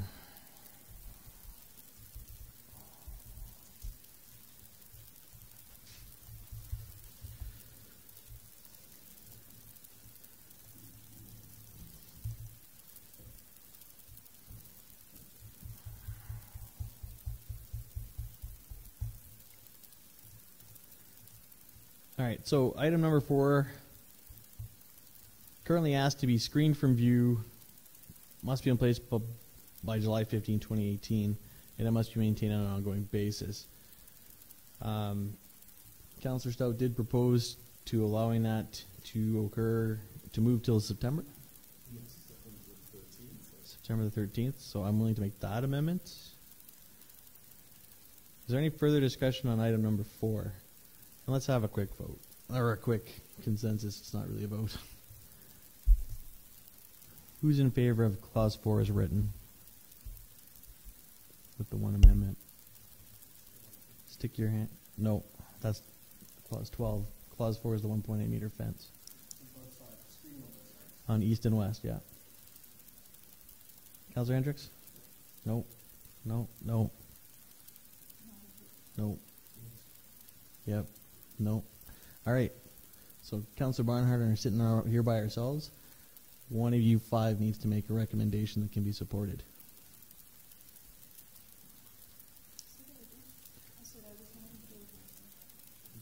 Sorry, Councillor Stout and I are hanging out here by ourselves. One,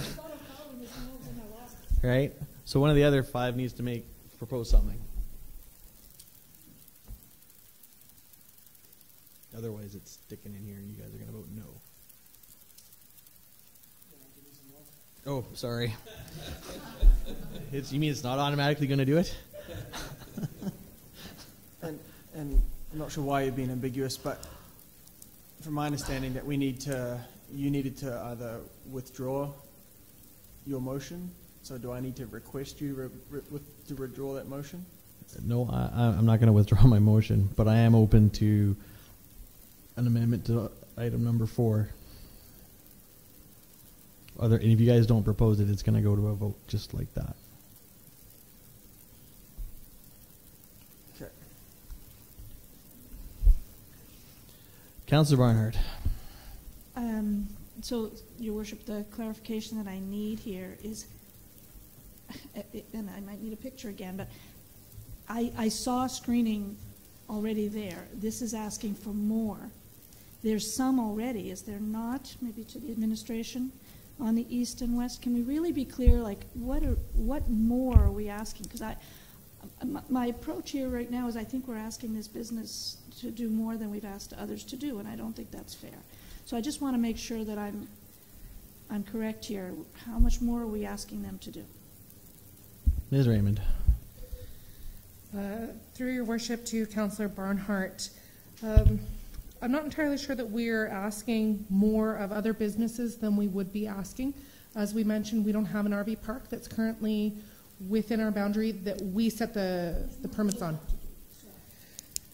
With this one here, they would need to screen from view from the east and the west sides. So currently front. For the RV storage area only, which is a portion of their site.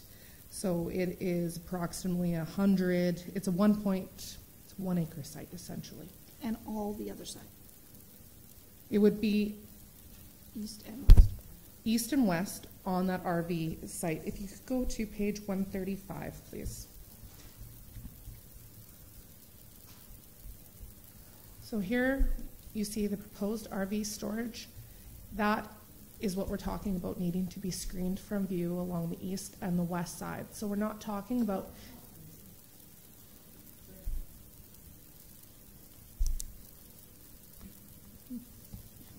from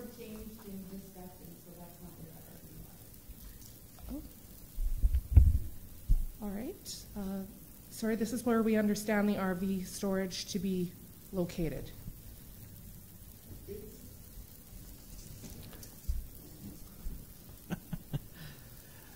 Yeah, just looking at the map, it's probably further down below, in behind those Kwanzas and shops.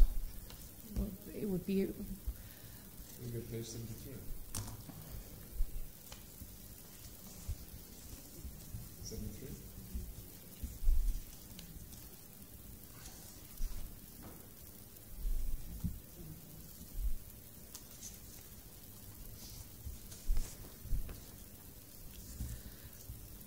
That is the portion that is shown for the most part, except for it looks like this goes out a little further to the west than what's shown on their drawing. So what would be on their drawing is what would be approved as the RV storage area, and that is where their business would be located. That's the information that we have on the file. And my question, if I can, Your Worship, is there nothing there now?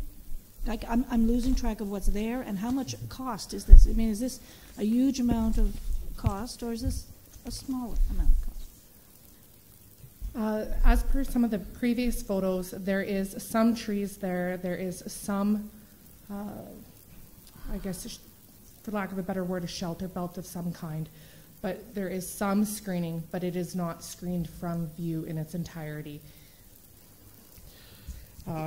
So Sorry, the cost Jordan. the cost would vary depending upon which method used. We are going to have to though amend it so that it's actually what's existing and not. Sorry. And Do you not have something on to thing. add to that?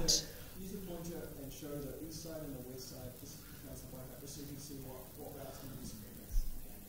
But I don't know exactly. If Pretty much what's in that picture. If I may clarify, Your Worship. Sure. So this photo is from the north, is showing the north side along here where we have rescinded our proposal for screening. We're proposing east and west side. Currently, there are some trees sporadically spread throughout. And I will also note that there is no fencing along the border, the perimeter of the site.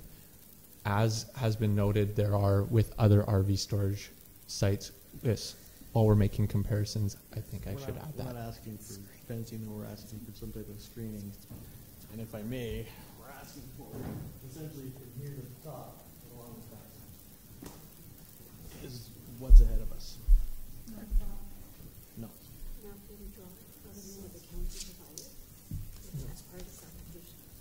This is what they've approved. This is their application. So,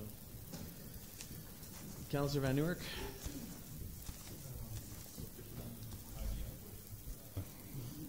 A proposed change to your proposed amendment? Is that what the process is now? That's what I'm looking for. Okay, so can I attempt that? Sure. I would propose to amend what you have put forward to exclude screening requirement on the east side and include the improvement of the currently existing screening on the west side. Can I get some buy-in from council for that? And then Ms. Mohammed, before we... Thank you, Worship. It's just come to our attention that the plan that was submitted for this development permit application is incorrect. From what was shown here from the county drawing, it's not in the exact location of what's been looked at in terms of landscaping. So I'm going to request that this be deferred for decision until we get an accurate drawing of what is actually being applied here for the development permit. This was submitted tonight as part of the presentation to council, and administration hasn't had proper opportunity to review and check the landscaping so it is accurate.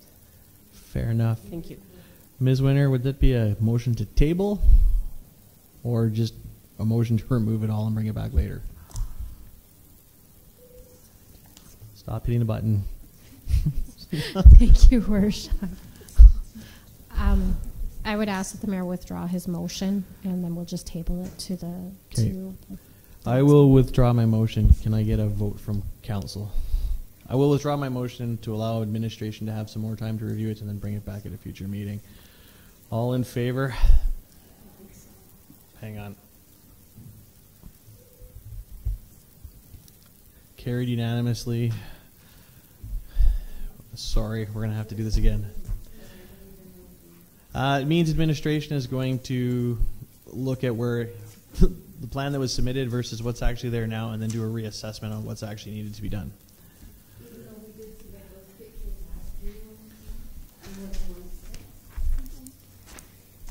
And the fact that the survey plan that was submitted is out of whack.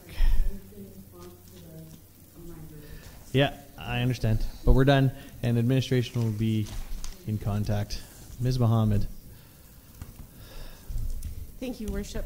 Just for clarity, we will be having to hold another non-statutory public hearing for this. The application will be different. Oh, okay, fine. Thank you. Thank you. All right. That was not the outcome I was looking for this evening.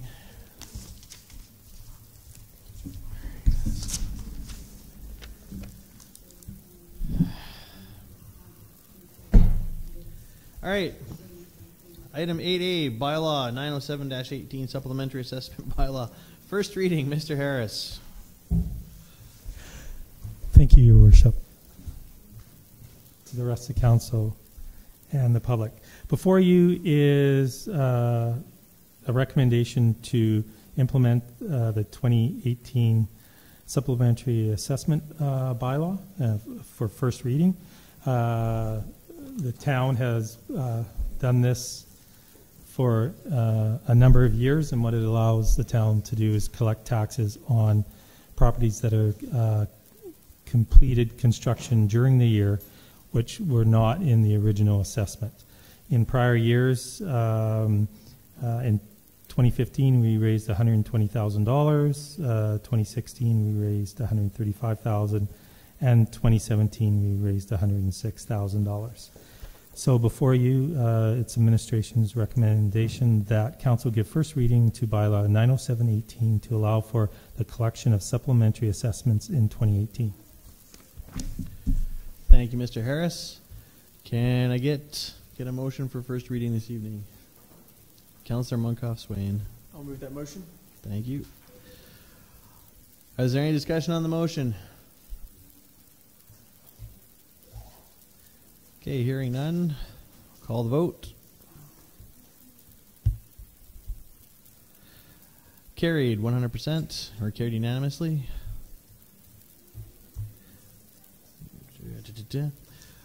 Next up on the agenda, item 8B, bylaw 908-18, amendment to fees and charges bylaws, first, second, and third readings. Mr. Harris once again. Through your worship, to the rest of the council and the public. Before you is a recommendation from administration in regards to amending the 2018 fees and charges bylaw based on the passing of the budget within the last 2 weeks, I guess. So what we're recommending is that council give first, second, and reading, followed by hopefully unanimous consent for third reading, and then third reading. Fair enough. Can I get a motion for first reading? Mr. Councillor Hendricks. Yeah, Your Worship, so moved. So moved. Any discussion on the motion? Councillor Barnhart. Thank you, and thank you, Your Worship, and to the administration. Just a clarification. So I just want to make sure that the rest of council is aware of something that has come up for me, and the administration is aware. We've had a discussion about the hourly rates for external trainers in the Aquafit Center. And just to point out that we did say, and council did agree, that we would increase our fees, and that's fine. It also is very clear that the fee increase is an hourly fee increase. And there's a policy that the previous council did pass with the administration on how external personal trainers are used in the Aquafit Center. And what's currently there is definitely a good thing and a good way to go.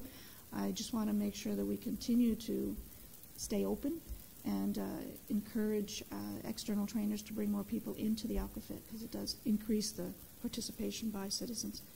So I'm in favor definitely of the fees and charges as presented, and I appreciate the administration having clarified that today, because there was concern about whether it was per hour or per session or per client, but it's definitely per hour, $3.50 per hour in addition to the clients paying their membership to go. So all's well, and I appreciate, and I just want the rest of council to be aware that the administration has helped me with that regard. Any further discussion on the motion? All right, call the question on first reading.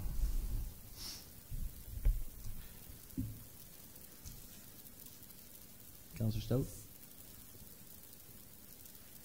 Carried unanimously. Can I get a motion for second reading? Councillor Danlock. Thank you, Your Worship. I so move accordingly. Any discussion on the motion? Hearing none. All in favor?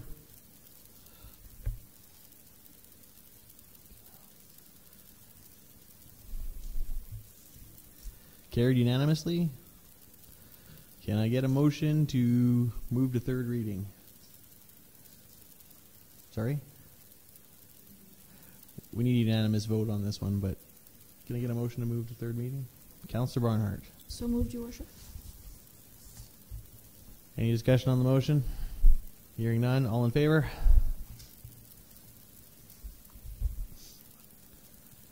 Carried unanimously.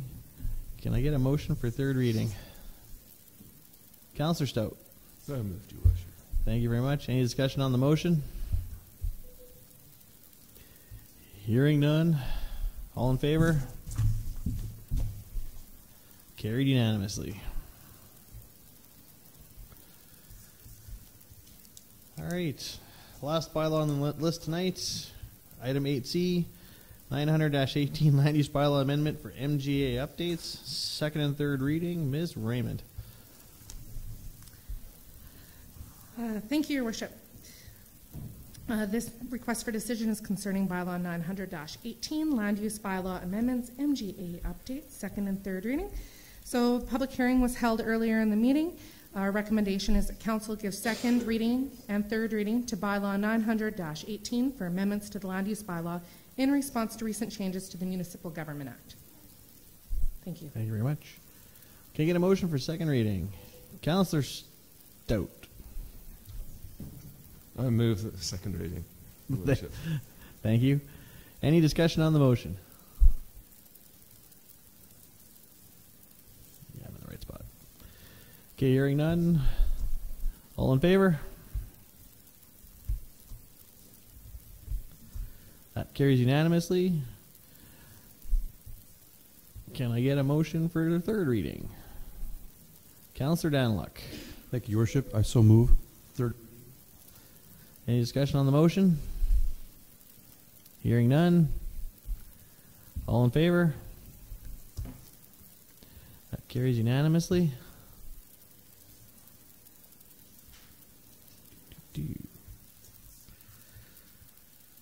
All right. We dealt with item 9 in the consent agenda.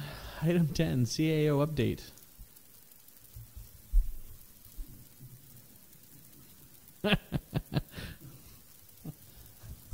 I'm going to be really, really brief. Just a reminder that the next 2 days, there's a municipal leaders caucus. I know some of council is going. I was looking at the agenda today, and there's no shortage of 10 ministers that are going to be there. So it's a great opportunity for our community, who's getting more and more spread out into that regional and collaborative approach. So that's all I wanted to add. Thank you. Thank you very much. Are there any questions for the CAO? Hearing none. Are there any notices of motion? None. There being no in-camera items, I move to adjourn. Carried.